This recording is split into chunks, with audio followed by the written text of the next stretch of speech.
ऐसा माना जाता है कि उस टाइम पे जितने भी बड़े स्टेक होल्डर्स थे इंडियन क्रिकेट में, उन्होंने वार्निंग दी थी इन सब लोगों को, बिजनेस ओनर्स को, सोच समझ के करना इन्वेस्ट, क्योंकि इंडिया में ना ये रीजन बेस्ड क्रिकेट इतना चलता नहीं। According to him Shahrukh Khan को केकेआर नहीं चाहिए थी, एंड केकेआर जो है वो शायद टॉप 3 प्रायोरिटीज में भी नहीं थी। बट आई स्टिल फील कि ललित मोदी ने जो कहा है कि उनकी पहली चॉइस नहीं होगी। अब शाहरुख खान ने जब खरीद लिया, टाइटल जीत गए, फिर तो वाकई बोलेंगे ऐसा कि भाई मेरी तो फर्स्ट चॉइस यही थी and it was a no brainer for me. Sourav Ganguly को वहाँ पे साइन किया जाता है 4.37 करोड़ के लिए। एंड यार कुछ भी कहो आप, उस टाइम पर उस जनरेशन के लिए he was the greatest captain. IPL जो है काफी हद तक it is a battle of egos.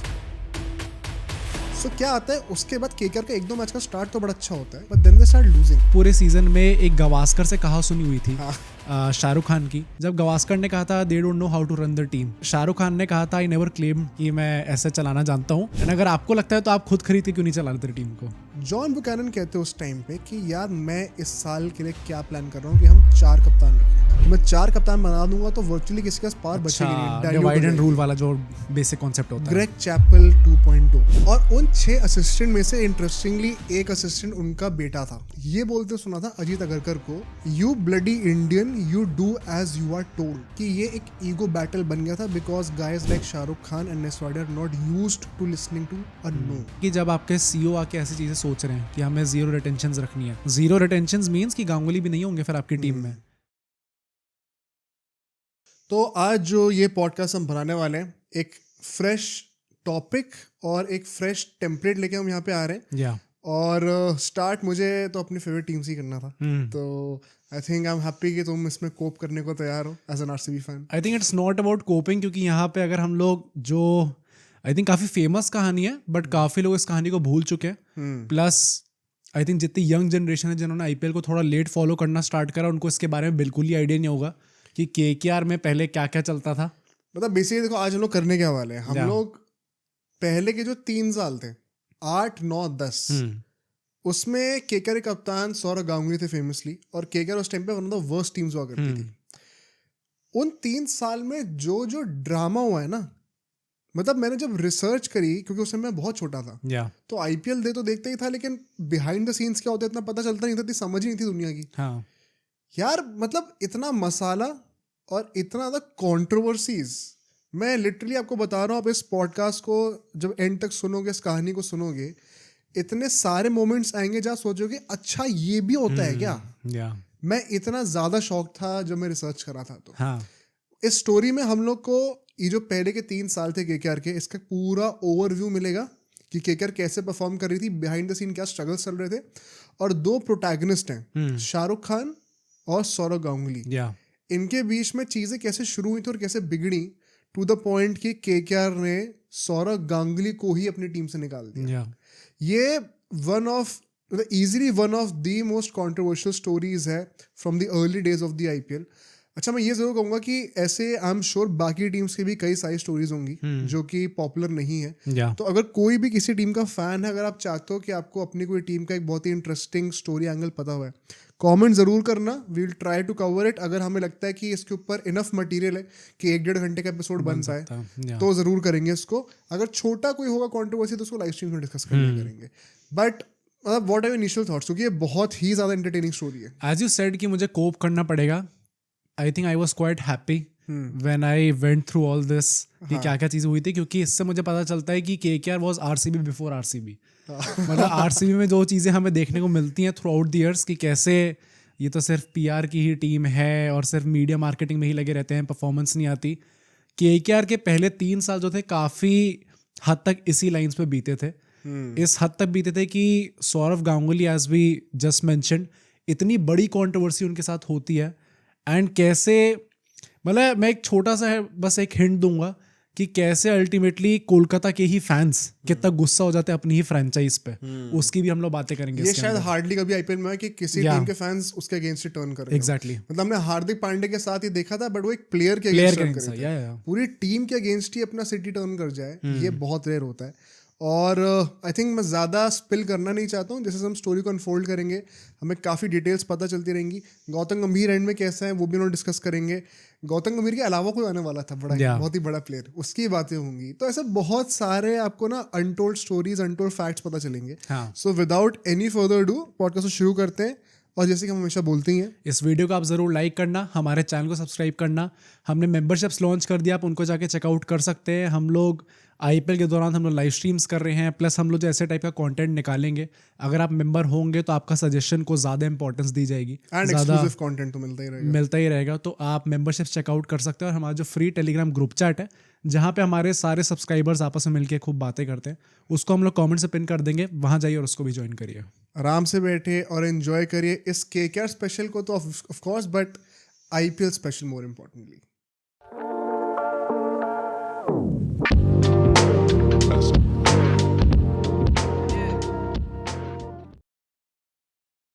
तो ये जो स्टोरी होने वाली है इसको हम लोग 5 सेगमेंट्स में कवर करने वाले हैं. ये 5 इंपॉर्टेंट पिलर्स होंगे जिसके अराउंड हमें पता चलेगा कैसे केकेआर एक बहुत ही तगड़ी टीम विद ग्रेट पीआर का इतना बड़ा डाउनफॉल हुआ था स्टार्टिंग में कि it became one of the worst teams out there. ठीक है. एंड स्टार्ट हम अपने पहले सेगमेंट से ही करते हैं यहाँ पे, जहाँ पे हम बात करते हैं केकेआर बना कैसे था और गांगुली साहब इस पिक्चर में कैसे आए थे. एग्जिस्टेंस कैसे हुई बेसिकली सबकी. As a matter of fact Shahrukh Khan भी कैसे एग्जिस्टेंस में थे. तो एक बहुत ही इंटरेस्टिंग स्टार्टिंग पॉइंट होगा 2003 का वर्ल्ड कप. अब आईपीएल तो 2008 में आया, 2003 का वर्ल्ड कप हम क्यों डिस्कस कर रहे हैं? क्योंकि मुझे रिसर्च करते हुए ये पता चला कि शाहरुख खान जो है वो of course being a big cricket fan, खुद भी बहुत क्रिकेट खेलते थे वो अपेरेंटली, जब वो उस पोजीशन पे पहुंचे, स्टेटस पे पहुंचे, उनके पास एक्सेस था इतने सारे टॉप सेलिब्रिटीज का. नेचुरली सौरव गांगुली उस टाइम पे इंडिया के कैप्टन थे और शाहरुख खान बॉलीवुड में one of the top actors थे. तो आपस में वो बात होना, कनेक्शन होना बड़ा नेचुरल चीज़ थी. एंड अपेरेंटली 2003 वर्ल्ड कप के टाइम पे जब भी इंडिया मैचेस खेला करती थी और जब भी जीता करते थे मैचेस, तो सौरव गांगुली हमेशा शाहरुख खान हमेशा सौरव गांगुली को टेक्स्ट किया करते थे कि यार बहुत अच्छा कर रहे हो, हार गए तो कि कोई बात नहीं यार, हम तुम्हारे साथ हैं, कंट्री तुम्हारे साथ है. बहुत पॉजिटिव मतलब सपोर्ट देते थे और मोरल बूस्ट करते थे. आई थिंक इसी टेक्सटिंग के चलते हुए दोनों की काफ़ी अच्छी दोस्ती हो गई थी. एंड मतलब यार उस टाइम पे माहौल भी ऐसा था ना, इंडिया 2003 वर्ल्ड कप में एज अंडरडॉग्स गई थी एंड फाइनल तक पहुंची थी. अल्टीमेटली एक हार्ट ब्रेक हुआ था उस पूरी जनरेशन के लिए. I am pretty sure Shahrukh Khan being a cricket fan, अगर वो एक्चुअली में थे तो उनके लिए भी काफ़ी बड़ा हार्ट ब्रेक हुआ होगा इसमें. एंड दैट इज़ वाई सब लोग अपना सपोर्ट दिखाना चाहते थे कंट्री को. And being the captain of the team, Sourav Ganguly को स्पेसिफिकली मैसेज करना, आई रियली लाइक दिस जो कि उन्होंने करा है, क्योंकि 100%. उनका वो स्टैचर बन चुका था उस टाइम पे शाहरुख खान का, जिस लेवल पे वो थे, पूरे नंबर्स होना सबके. एंड प्लस मतलब जब ऐसे टाइप के सेलिब्रिटीज़ आपको सपोर्ट करते हैं, मैसेज करते हैं, तो आपका भी मोरल थोड़ा बूस्ट तो होता ही होता है. तो इसके चलते हुए ना इनके रिलेशनशिप बड़ी अच्छी हो गई थी और होते होते कुछ साल और बीते और 2008 आने वाला था और आईपीएल नाम का एक नया जायंट जो है वो इंडियन क्रिकेट में और रादर वर्ल्ड क्रिकेट में फ्लड होने वाला था. अब नेचुरली जब पहला सीजन आ रहा था तो सारे players for the first time खरीदे जाने वाले थे. तो प्रोसीजर क्या था ना उस टाइम पे, ये भी एक बहुत ही इंटरेस्टिंग फैक्ट है. देखिए ऐसा नहीं हुआ था कि सारे ही प्लेयर्स को ऑक्शन टेबल पे डाल दिया गया और सबको खरीदा गया, क्योंकि हर एक टीम एक सिटी या फिर एक स्टेट को रिप्रेजेंट कर रही थी, बेसिकली एक रीजन को रिप्रेजेंट कर रही थी. तो उनको वहां से एक आइकॉन प्लेयर दिया गया था. अच्छा. Icon player basically for example Sourav Ganguly Kolkata के हैं तो कोलकाता में गए, सचिन मुंबई के हैं तो वो मुंबई में गए, युवराज पंजाब के हैं तो पंजाब में गए. धोनी का इसमें अलग केस था क्योंकि धोनी के लिए रांची या झारखंड नहीं था वहाँ पे. अच्छा, इसलिए तो उनका अलग तरीके से सिलेक्शन हुआ था. जो भी प्लेयर्स इनका मतलब कोई पर्सनल टॉप खिलाड़ी है, उनका स्टेट यहाँ पे नहीं है टीम में, उनका डिफरेंट राउट था. बट आइकॉन प्लेयर के नाम पे ये सारे प्लेयर्स गए थे टीम के अंदर. तो नेचुरली कोलकाता में सौरव गांगुली को तो आना ही था. बात ये थी कि कोलकाता के ओनर्स कौन बनेंगे, और ऐसा माना जाता है कि शाहरुख खान, जूही चावला और उनके जो हस्बैंड है जय मेहता. अच्छा, उनके हस्बैंड है वो. उन तीनों ने मिलकर जो है 300 करोड़ अप्रोक्सीमेटली 298 to 300 करोड़ खर्च करे थे टू बाय केकेआर इन 2008. अब आज के टाइम पे इन टीम्स की वैल्यूएशन जो है वो 7-8-10 हजार करोड़. अभी जब वो नहीं इतनी नहीं है. हाँ अभी जब अच्छा 7,000 करोड़ में खरीदा था. एंड केकेआर इस वक्त currently 3rd highest value team है आईपीएल की. तो आई एम श्योर उनकी तो वैल्यू और भी ज्यादा होगी. इतना हाई लेवल का बिजनेस प्रॉफिट है ये, अगर Yeah. कोई बेचना चाहे तो मतलब 100 पूछते क्या हुए, 1000 पूछते आपकी उस टाइम पे sorted भी ये है। था ना, जैसे ललित मोदी जिन्होंने पूरा आईपीएल को इजाद किया था, हाँ उस टाइम पे उन्होंने ये चीज़ बोली थी कि जितने भी ओनर्स को ये लोग लेके आ रहे थे कि आप 300 करोड़ खर्च कर रहे हो, पहली बात तो ओनर्स को खुद भी एग्जैक्टली आइडिया नहीं था भाई कितना खर्च करना राइट होगा, क्योंकि it was the first time जब फ्रेंचाइज क्रिकेट को आप इजाद होते हुए देख रहे थे एंड इंडिया के अंदर होने वाला था, तो किसी को पता नहीं था कि कैसे काम करने वाला है, क्या पॉसिबिलिटी होगी इसकी। सो एक प्राइस डिटरमाइन करना काफ़ी डिफिकल्ट था उस टाइम पे। एंड एक बड़ी इंटरेस्टिंग चीज़ ललित मोदी ने अभी रिसेंटली अपने एक पॉडकास्ट में बताया था कि एज पर हिम, एंड मतलब उन्होंने आईपीएल बनाया है तो आई एम श्योर कुछ तो सच बोल रहे होंगे, but according to him Shahrukh Khan को केकेआर नहीं चाहिए थी। हाँ, या उन्होंने कहा है कि अपेरेंटली उनको पहले मुंबई चाहिए थी, मुंबई फिर हैदराबाद का भी उस टाइम पे चांस बन रहा था कि वो टीम आ सकती है, दिल्ली का भी बना था बिकॉज दिल्ली का दिल्ली भी। के रहने वाले हैं, या बट यहाँ पे वो सारे बड़े बिजनेसमैन से आउटबिड होते जा रहे थे। एंड केकेआर जो है वो शायद टॉप 3 प्रायोरिटीज में भी नहीं थी उनकी, वो होते होते गिरते गिरते ही had to settle for KKR. या ऐसा ललित मोदी कहते हैं, उन्होंने ऑन रिकॉर्ड ये बात कही है। अब हाँ। जिनको मानना वो मान सकते हैं, क्योंकि मैंने एक काउंटर में शाहरुख खान को 2014 में उनका एक इंटरव्यू था, उसको निकाला मैंने ढूंढ के, हाँ, एंड वहाँ पे उन्होंने बोला, क्योंकि उस साल वही केकेआर जीती थी और उससे 2 साल पहले भी जीती थी, तो वो एक सक्सेस का इंटरव्यू था एक, या उसमें कहते हैं कि KKR was a very natural choice for me. Shahrukh Khan ने तो ऐसा कहा है। उन्होंने ये कहा कि उस टाइम पे, ये बहुत ही इंटरेस्टिंग पॉइंट है, ध्यान से सुनना सब लोग, ऐसा माना जाता है कि उस टाइम पे जितने भी बड़े स्टेक होल्डर्स थे इंडियन क्रिकेट में, उन्होंने वार्निंग दी थी इन सब लोगों को, बिजनेस ओनर्स को, कि यार थोड़ा सोच समझ के करना इन्वेस्ट, क्योंकि इंडिया में ना ये रीजन बेस्ड क्रिकेट इतना चलता नहीं है। या ये हमने डोमेस्टिक में भी देखा है, रणजी क्रिकेट में देखा है, नॉर्थ जोन साउथ जोन भी देखा हुआ है। लोग फॉलो नहीं करते इतना, लोगों को इतना मजा नहीं आता, लोगों को इंडियन टीम फॉलो करने में ज्यादा मजा आता है। एंड ये जितने भी विजनरी लोग थे, इनका विजन कितना ऑफ द चार्ट, या ऑफ द ट्रैक हो सकता है, ये तो आप जानती हो, because at this point of time हमें डर लगता है कि लोग अपने आईपीएल टीम को इंडियन टीम से सपोर्ट करते अब हैं। देखने में तो ये लगता है भाई सब लोग आईपीएल ज्यादा वेट करते हैं। एग्जैक्टली, तो मतलब कितना गलत प्रिडिक्शन थी उनकी। हाँ, बट उस टाइम पे शाहरुख खान का ये लॉजिक था, वो कहते हैं कि ये ऐसे कई लोग बोल रहे थे कि शायद ये चलेगा नहीं, तो ऐसे में सेफेस्ट चीज़ क्या थी, सबसे ऑब्वियस चीज़ क्या थी मेरे लिए, कि यार कोलकाता में जो पैशन है क्रिकेट के लिए, फुटबॉल के लिए, वो अनपैरेलल्ड है। वहाँ की जो फैन बेस है, सबसे बड़ा स्टेडियम है उनका, सबसे पैशनेट क्राउड है। वो कहते हैं कि मैंने उनका क्राउड का बेस्ट बिहेवियर भी देखा हुआ है और वर्स्ट बिहेवियर भी देखा हुआ है। और उस टाइम पे उस इंटरव्यू में 1996 वर्ल्ड कप का वो इमेज दिखाई जाती है। तो बेसिकली वो सेइंग कि मैं ये जानता हूँ कि ये बहुत पैशनेट है और अगर मैं टीम लूंगा यहाँ पे तो बहुत प्यार देंगे। तो मेरे लिए तो बड़ी नेचुरल चॉइस थी कि मुझे लेना ही लेना है। वेरी ऑनेस्टली आई थिंक काफी सेंसिबल है ये, है काफी सेंसिबल डिसीजन। मतलब बंगाल में वी ऑल नो कि एक स्पोर्टिंग कल्चर डेवलप्ड है वहाँ पे, Exactly. चाहे अदरवाइज कैसी भी हालत हो, बट स्पोर्ट्स रिलेटेड काफ़ी ज़्यादा अहमियत दी जाती है, काफ़ी प्यार दिया जाता है, काफ़ी गुस्सा भी होते हैं वहाँ पे नेचुरली, क्योंकि पैशनेट है सब लोग बहुत। बट आई स्टिल फील कि ललित मोदी ने जो कहा है कि उनकी पहली चॉइस नहीं होगी, अब शाहरुख खान ने जब खरीद लिया, टाइटल जीत गए, फिर तो वाकई बोलेंगे ऐसा कि भाई मेरी तो फर्स्ट चॉइस यही थी and it was a no brainer for me. But अगर ये लॉजिक है उसके पीछे का कि रीजनल क्रिकेट में लोग थोड़ा ज़्यादा उस टाइम पे डूबियस थे कि चलेगा नहीं चलेगा, एंड इसलिए जो सेफ ऑप्शन है वो बंगाल है। प्रॉब्ली अगर मैं उनकी जगह होता तो मैं भी ये कहता बंगाल भाई सबसे सेफ ऑप्शन मतलब वही हाँ, है। उस लॉजिक से बिल्कुल सेंस बनता है। Yeah. एंड मतलब टू बी ऑनेस्ट, जिस तरीके से टीम का स्टार्ट हुआ भी था, it was a visionary move by Shahrukh Khan. Yeah. तो ये तो मैं जरूर कहूँगा। ऑल्दो मुझे भी दिमाग में आता है कि यार ललित मोदी झूठ क्यों ही बोलेंगे। नहीं मुझे लगता है सही है भाई। प्रॉब्ली दो ऐसे स्टेट्स नाम पे आते हैं, जैसे एक आप मुंबई कह सकते हो, मुंबई वाले एरिया में लोग कहेंगे यार क्रिकेटिंग कल्चर वहाँ पे बहुत अच्छा है, correct. तो मुंबई ले सकते हैं। सेकंड यार मैं भी बंगाली कहता भाई, इतने बंगाल इन passionate जनरल fans हैं। स्पोर्ट्स के हाँ, लिए ही, है। नॉट जस्ट क्रिकेट फुटबॉल के Yeah, लिए, yeah, it's yeah. Very passionate. So ये तो उनका कहना था, अब आप डिसाइड करके कौन सही कौन गलत है। बट ऐसे ही जो है पिक्चर में आते हैं शाहरुख खान, एंड जब प्लेयर्स को लेने की बात थी तो coming back to the icon player, Sourav Ganguly को वहाँ पे साइन किया जाता है 4.37 करोड़ के लिए। या अब 4.37 करोड़ सुन के आज के बच्चे कहेंगे यार ये क्या है, ये मतलब इससे महंगे तो पवन नेगी जा चुके हैं। 4 करोड़ में तो धोनी को एज एन अनकैप्ड प्लेयर रखा गया है। एग्जैक्टली। तो अब ये देखिए यहाँ पे आप आईपीएल का सक्सेस और प्रोग्रेस देखिए, क्योंकि आज के टाइम पे 110-120 करोड़ की कैप होती है। कैप लिमिट है पर्स की, वो 110-120 करोड़ की होती है। उस टाइम पे टोटल पर्स की लिमिट 20 करोड़ थी। टोटल पर्स खर्च करने के लिए 20 करोड़ थे, तो उसका आपने ऑलमोस्ट 1/4 पैसा एक प्लेयर पे लगा दिया है। तो उस पॉइंट ऑफ व्यू से ये बहुत ज्यादा पैसे थे। गांगुली को इतनी महंगी प्राइस पे साइन किया जाता है, एंड नेचुरली क्योंकि उस टाइम पे देखिए ये बात है 2008 की, उस टाइम पे गांगुली जो थे वो मतलब वो ग्रेग चैपल वाला एरा जो था वो खत्म हो चुका था, एंड गांगुली अपना लास्ट फाइनल पुश एक देने वाले थे। इनफैक्ट गांगुली के वर्ड्स में ही वो कहते हैं कि मैंने जो आखिरी के 1.5 साल क्रिकेट खेला है वो मुझे लगता है मेरा वन ऑफ द बेस्ट था। ओह, क्योंकि वो टेंशन हट गई थी, नथिंग टू लूज स्टेट पे थे। तो उस फ्रेम ऑफ माइंड से गांगुली आ रहे थे, तो उनकी भी वैल्यू काफी थी उस टाइम पे। एंड यार कुछ भी कहो आप, मतलब उस टाइम पर उस जनरेशन के लिए he was the greatest captain.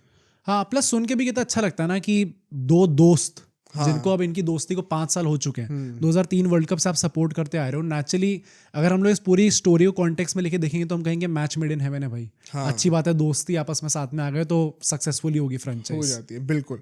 अब इसके साथ साथ क्या होता है, देखो गांगुली साहब तो साइन हो गए, लेकिन जो बाकी टीम थी केकेआर की, मतलब शाहरुख खान को मैंने उस टाइम पे एक इंटरव्यू भी देते हुए सुना था कि मुझे लगता है कि आफ्टर विनिंग 2 IPLs उन्होंने कहा था कि मुझे लगता है 2008 की जो टीम थी ना हमारी, वो तो T20s की बेस्ट एवर टीम थी। मतलब he was so confident eight that point of time. और उस टीम में मतलब कुछ नाम भी आप सुनो अगर तो यू वुड बी एनवियस यार एज एन ओपोनेंट। मतलब क्रिस गेल और ब्रेंडन मैकलम एक टीम में, ये कहाँ देखने को मिलता है। और मुझे लगता है ये क्रिकेट इन जनरल IPL के लिए एक बहुत बड़ा धोखा हुआ है कि हमें ये पार्टनरशिप कभी फ्लरिश करते हुए दिखी नहीं। वही मुझे भी ऐसा लगता है। मतलब आज के टाइम पे अगर हम लोग देखें तो ये 2 खिलाड़ी किसी को एज ओपनर्स मिल जाए, आज के टाइम पे हम लोग अभिषेक शर्मा और ट्रेविस हेड को लेके कहते हैं कि भाई क्या गजब ओपनिंग पेयर है। वैसे ही टाइप का ओपनिंग पेयर जो कि शायद ऑन पेपर उससे भी ज्यादा एक्सप्लोसिव होगा, मच मोर भाई, कोई कंपैरिजन भी नहीं। वही तो वो हमें पहले सीजन में ही दिख गया था केकेआर के अंदर। एग्जैक्टली। अब आप इन दोनों प्लेयर्स की बात करी, रिकी पॉन्टिंग भाई जो कि शायद आप कह सकते हो हिस्ट्री के सबसे सक्सेसफुल कैप्टन है। हमने गांगुली की बात करी अभी तो। ब्रैड हॉस थे, डेविड हसी भाई, डेविड हसी उस टाइम के केकेआर के तो बड़े चहीते हुआ करते थे, मुझे याद है स्पेसिफिकली। उन्होंने ना केकेआर की तरफ से शायद पहली बार वैसा कैच पकड़ा था जो होता है ना कि छक्का होने वाला है तो उछाल दिया बॉल को, फिर बाउंड्री के पीछे के फिर बॉल अंदर है। ये है साल 2010 या 11 की बात है, मुझे जर्सी से याद है मैच, क्योंकि तब की बात है। तो देखा था भाई क्या कैच पकड़ा है, और अब ये कॉमन प्लेस बन चुका है क्योंकि अब इसकी ड्रिल्स होती हैं अलग से। तो बहुत चहीते प्लेयर्स थे। ईशांत शर्मा यंगस्टर थे, शोएब अख्तर भाई, Shoaib Akhtar, Umar Gul, Ajanta Mendis, the guy who created the carrom ball. मतलब हम लोग जो कह रहे हैं कि बैटिंग में बहुत एक्सप्लोसिव यूनिट है, बॉलिंग इज इक्वली गुड भाई, बहुत ही अच्छी है, इवन बेटर है शायद। या तो इतने टॉप टियर प्लेयर्स थे इस टीम में, वेरी एनवियस लाइनअप। यहाँ पर अब देखिए एक और बात थी, ये टीम बहुत तगड़ी है, कैप्टन इंडियन कैप्टन है, टॉप नेम्स हैं। शायद आज के लोग ये बात मानेंगे नहीं, बट अगर आपने IPL को पहले के 2-3 साल से फॉलो करा है, मैं ये नहीं कह रहा 2008 से फॉलो करा हो, I can vouch for this. KKR की जो पॉपुलैरिटी थी, जो PR गेम था, जैसे आज के डेट हम लोग क्या कहते हैं कि CSK, MI, RCB बिग 3 हैं, और फिर KKR is pushing to come back in that top 3, and मतलब वैल्यूएशन वाइज टॉप 3 में आते हैं, पैसों के मामले में ज़्यादा हैं, टाइटल्स के मामले में तो ऑफकोर्स टॉप 3 है, बट कहीं ना कहीं वो विराट कोहली फैक्टर RCB को ही खींच लेता करता है। 2008 में जब ये IPL बना था, अगर मैं पॉपुलैरिटी और PR गेम की बात करूँ ना, मैं ये एग्जैजरेट नहीं कर रहा हूँ, मैं सच बता रहा हूँ। बाकी सारी टीम्स यहाँ हैं, KKR बाय डिस्टेंस यहाँ थी, और ये चीज़ मैंने दोबारा रिकन्फर्म करने के लिए, क्योंकि as a kid you have memories of that. मैंने आर्टिकल्स पढ़े उस टाइम के जाके, और भाई पता बड़े बदतमीजों वाले आर्टिकल्स होते थे उस टाइम पे। क्या मतलब शाहरुख खान और KKR को जब वो अच्छा कर रहे हैं तो मतलब सरताज पे चढ़ा रखा है, और जब नहीं अच्छा, जैसे 2009 की हम बातें करेंगे, जो डिजास्टर्स हुए थे, भाई बहुत बिलो द बेल्ट जाके बहुत बदतमीजों वाली हेडलाइंस और वो सब कर रखा है, मतलब मजाक उड़ाते थे। मतलब वैसे टाइप का कि आपका गेम जो ध्यान है वो गेम पे नहीं है, बाहर नहीं कि मतलब शाहरुख खान आप तो पिक्चर ही करिए, आपकी तो ये बस की नहीं है, आपको क्या लगता है कि आप पिच में भी वो अपने आपको किंग बोलेंगे और ऐसा होगा, ये सब लिखते थे वो लोग। और ये बड़े बड़े रेप्यूटेड न्यूज़पेपर्स की बातें मैं कर रहा हूँ। सेम टाइम पे मैंने जाके सर्च करा बाकी टीम के आर्टिकल्स, वेरी क्रिकेट बेस्ड। मतलब मुझे ऐसा लगता है ना KKR का, जैसे हम लोग RCB के लिए कहते हैं ना, ऑल्दो RCB के पास अब एक पूरी हिस्ट्री है ऑफ फेलियर्स, एंड सो तुम 18 साल को 2-3 साल से कंपेयर कर रहे हो। हाँ नहीं, मतलब मैं KKR का स्पेसिफिकली इसलिए कह रहा हूँ क्योंकि शायद फ्रॉम द वेरी बिगनिंग काफी पोलराइजिंग टीम होगी KKR। नहीं पोलराइजिंग तो ये कि यू लव हिम और यू हेट हिम। हाँ एवरीबडी लव्ड केकेआर भाई उस टाइम। ऐसा तो नहीं है भाई यार मैं क्रिकेट फैंस की बात नहीं कर रहा हूँ, अब मैं इन जनरल। इसके ऊपर ही ना मैंने पता है 2-3 डॉक्यूमेंट्रीज देखी एंड काफी सारे कल्चरल एक्सपर्ट्स और क्रिकेट एक्सपर्ट्स का ही कहना था कि why KKR was such a big phenomena. एक तो शाहरुख खान है, उनकी ना 2007 में वो पिक्चर आई थी ओम शांति ओम, सुपर वो सुपर हिट हुई थी। या तो उस टाइम पे ही was at an all time high until that point of time in his career. Secondly Ganguly was the greatest captain in the eyes of that generation. तो शाहरुख खान और गांगुली ना ये दोनों ही ऐसे फिगर्स थे जो कि पैन इंडिया थे, ये सिर्फ कोलकाता के रिस्ट्रिक्टेड नहीं थे। बाकी टीम के जो ओनर्स हैं वो मोर और लेस अपने आप रीजन में जानूंगा या तो कोई नहीं जानता होगा because there a business conglomerate. यहाँ पे क्या है, जो आपका मेन प्लेयर है फेस ऑफ द टीम और जो ओनर है वो दोनों इक्वली पैन इंडिया आपका लेके जाते हैं। तो केकेआर की फॉलोइंग ना वो ऑल ओवर इंडिया बन गई थी उस टाइम। मतलब अगर हम लोग ललित मोदी के इंटरव्यू की बात करें, जो उन्होंने कहा था कि आईपीएल को सक्सेस बनाने के लिए उन्हें पता है कि क्रिकेट इंडिया के अंदर दो चीज़ें चलती हैं, एक क्रिकेट है एक बॉलीवुड है। I think the best culmination जो हुआ था इस चीज़ का वो केकेआर था एक्चुअली में। ऑन टॉप ऑफ दैट अब देखो शाहरुख खान का दिमाग देखो, शाहरुख खान जो भी चला जो भी ओनर्स थे उनका दिमाग देखो। इन्होंने ये भी मैंने रिसर्च करी, देखो वो जर्सी है इस साल दोबारा रेट्रो जर्सी ने बनाई है, वो खेली नहीं रहेगी। आई थिंक सब अग्री करते हैं greatest jerseys of all time 2008-2009 का जो टेम्पलेट था वो बनाया किसने? मैंने भी रिसर्च किया था, मनीष मल्होत्रा करके एक बॉलीवुड के वो है डिजाइनर है, उनसे बनवाई गई है भाई वो। भाई मतलब ये जो टॉप नॉच चीज है ना एकदम एलीट लेवल की, सोचा था स्पोर्ट्स जर्सी उनसे डिजाइन कराई गई है जो कि मॉडल्स के लिए होगा। मतलब this is the pro of having a guy like Shahrukh Khan. Secondly जो एंथम है आज तक I think by far the greatest. I think सब लोग कहेंगे नहीं हमें अपनी टीम का बेटर लगता है। आई थिंक जो न्यूट्रल होगा उन्हें पता है कि उस गाने का क्रेज क्या था भाई उस टाइम पे। तो वो भी वो विशाल ददलानी एंड वो जो उन्होंने वो करा कंपोज। तो मतलब Shahrukh Khan had the best access to entertainment industry at that point of time, और उन्होंने वो एलिमेंट्स लाके केकेआर का जो पीआर गेम है, लोगो बेस्ट है, वो हेलमेट नाइट वाला भाई मतलब मैंने बचपन में पता है वो बनाना सीखा था। मुझे इतना क्रेज था उसका। जर्सी बाय फार बेस्ट है, एंथम बाय फार बेस्ट है। जो केकेआर के दो फेस हैं वो दोनों पैन इंडिया फिगर्स है। इनफैक्ट यू कुड आर्ग्यू दोनों ही ग्लोबल फिगर्स भी थे। Like Ganguly being a cricketer सारे क्रिकेटिंग नेशंस जानते थे, and Shahrukh Khan is one of the few global stars to come out of Bollywood. तो केकेआर की अपील ना बहुत ज़्यादा बड़ी थी विदाउट मच एफर्ट। इसके चलते हुए उनका PR game by a big distance बहुत ज़्यादा था। मतलब आज की डेट में लोग सरप्राइज होंगे सुन के, लेकिन फॉलोइंग डबल ट्रिपल होती थी। पहले सीजन के बाद केकेआर एक बहुत ही मीडियोकर टीम निकल के आई थी। एक आर्टिकल में पढ़ा था विच सेड कि it was one of the few teams जिन्होंने ऑलरेडी ब्रेक इवन करके प्रॉफिट कर लिया था, and by a distance number 1 थे वो पैसों के मामले में भी। मतलब दिस इज सरप्राइजिंग, क्योंकि मैं पहले पॉइंट कह रहा था कि ललित मोदी ने कहा था कि आप अभी इतना पैसा डाल रहे हो, आपको रिटर्न्स अभी नहीं मिलेंगे, अगले 4-5 साल में कंटिन्यू हो जाएगा, आप ब्रेक इवन पे आओगे और उसके बाद आप पैसा बिल्ड करना स्टार्ट करोगे। जैसे जो अभी लखनऊ सुपर जायंट्स के जो ओनर हैं उन्होंने ये चीज़ बोली थी, किसी पॉडकास्ट में ये चीज़ बोली थी कि अगले 1-2 साल में अगले मेरे वो ब्रेक इवन पे आ जाऊंगा और उसके बाद प्रॉफिट कमाऊंगा। हाँ एग्जैक्टली, उनको पहले सीन में हो रहा था ये। तो तुम समझ रहे हो कितना सक्सेस था उस क्लब में। मैं एक और एग्जांपल देता हूँ, इतना ज़्यादा पीआर था 2009 में। यार तुम सोचो इतनी छोटी चीज़ है, उसके लिए आप देखो कितना ज़्यादा पैसा खर्च करने को तैयार है। चीयर लीडिंग कौन करेगा? हमें चीयर लीडर्स चूज करने हैं भाई, बहुत आसान है चूज करना। You get in touch with the agencies, वहाँ से आप हायर कर लो। केकेआर कह रही है हम इससे भी पैसे कमाना जानते हैं भाई, हम एनडीटीवी के साथ टाई अप करेंगे और हम एक शो बनाएंगे नाइट्स एंड एंजल्स करके, और उसमें जो कंटेस्टेंट जीतेंगे वो हमारे लिए चीयर लीडिंग करेंगे। चीयर लीडर्स अब होते हैं ये, अब it's a very interesting phenomena. होते हैं लेकिन हमें दिमाग में नहीं आते। हाँ भाई, सोच रहे हो बिल्कुल ही नहीं आते अब तो। उस टाइम एक बीच में टाइम था जब हटा दिए गए थे, अब वापस लाए गए हैं। अब इस साल जब तक ये पॉडकास्ट रिलीज होगा तब तक आईपीएल शुरू हो चुका होगा, तो देखते हैं क्या होता है। आई थिंक अब वो नॉर्म भी बन गया ना, शायद लोगों का ध्यान जाता ही नहीं है। एग्जैक्टली स्टार्टिंग में एक क्रिकेट जैसे स्पोर्ट में चीयर लीडर्स को लाना, I think that was a big thing. नहीं तो it's a conscious effort also. अब ज़्यादा कैमरा ही पैन नहीं होता। हाँ, ये मैंने भी नोटिस किया था कि मैं इस टाइम पे याद कर रहा था, रिसर्च करता कि अभी होती कि नहीं होती। फिर मैं सोचा ये दिमाग में मेरा क्वेश्चन आया क्यों, क्योंकि it's a very conscious effort bye BCCI and cricketing in general. अब अप्रोच बहुत क्रिकेट फोकस होता जा रहा है, which is good in a way also. But IPL को सक्सेस बनाने के लिए पहले 2-3 साल में जितना मसाला डाल सकते थे आप उतना डालना जरूरी था।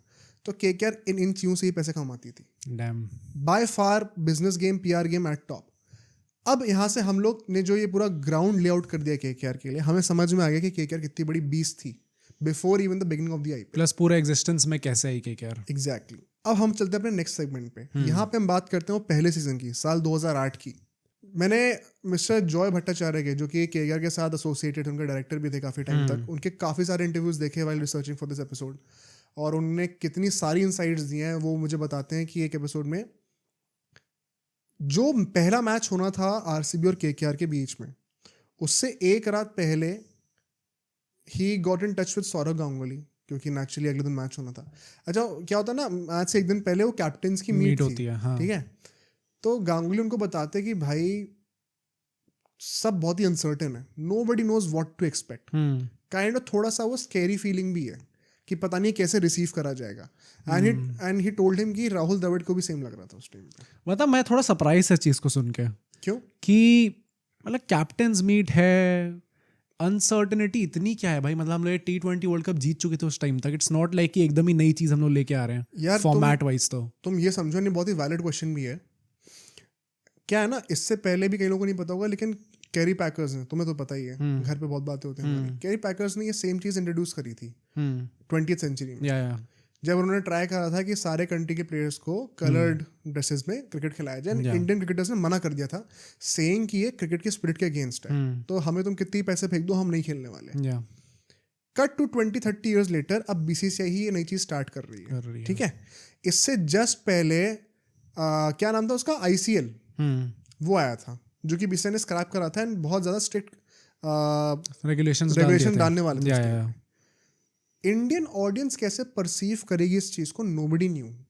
तो एक नेचुरल फियर होना बहुत ही, मुझे लगता है स्वाभाविक एक वो चीज़ है कि आप इतने बड़े नाम हो, इतने बड़े क्रिकेटिंग नेम्स हो हमारी कंट्री में, you don't know how people will receive you. क्या इससे आपकी लेगेसी चेंज तो नहीं हो जाएगी? हाँ, मतलब कहीं अनजाने में ऐसा ना हो कि you become a part of something which is not successful and is bad PR for cricket in India. तो वो नेचुरल थोड़ा सा डर था वहाँ पे. बट जब वो पहला मैच आता है, नोबडी हैड एक्सपेक्टेड कि पूरा स्टेडियम एक सेल आउट होने वाला है. भरा हुआ स्टेडियम था वहाँ पर. चिन्नास्वामी में पहला मैच हुआ था. वो टॉस होता है, मैं टॉस भी देखा था उस टाइम पे, तो वो था कि ऐसे 8-10 बच्चों को लाया था फ्लैग पकड़ के, और उन्होंने घेर रखा था जब टॉस होता था. बड़ी अलग टाइप का फील थी. टॉस होता है और केकेआर की पहले बैटिंग आती है, और फिर जो उस दिन वो चीज़ हुई है, मुझे लगता है ये भगवान ने लिखी थी. हाँ. ये चीज़ होना, IPL की सक्सेस के लिए ये चीज़ होना बहुत इंपॉर्टेंट था कि it starts off with a bang. McCullum ने जो इनिंग्स खेली है, one of the greatest innings till date. हाँ, आई थिंक T20 क्रिकेट में it's one of the greatest innings ever. मतलब he did not stop at any point of time भाई. जिस तरीके से पिटाई करी आरसीबी की उस मैच में, मुझे, और पता है इसमें अब एक दूसरा एंगल भी लेके आते हैं. जो हमने दो प्रोटैगनिस्ट की बातें करी हैं, गांगुली की तो है ही, जो कि टीम को रिप्रेजेंट कर रहे हैं. शाहरुख खान को तुम उस मैच में देखना एक बार. मैंने दोबारा हाईलाइट्स देखी थी भाई. वो पूरा सब जेस्चर्स होते हैं, फ्लाइंग किसेस दे रहा है, हैट्स ऑफ सब कर रहा है. एक एक छक्के चौके पे इतनी चीयरिंग, शाहरुख खान लग रहा था कि वही चीयर लीडर है वहाँ पे.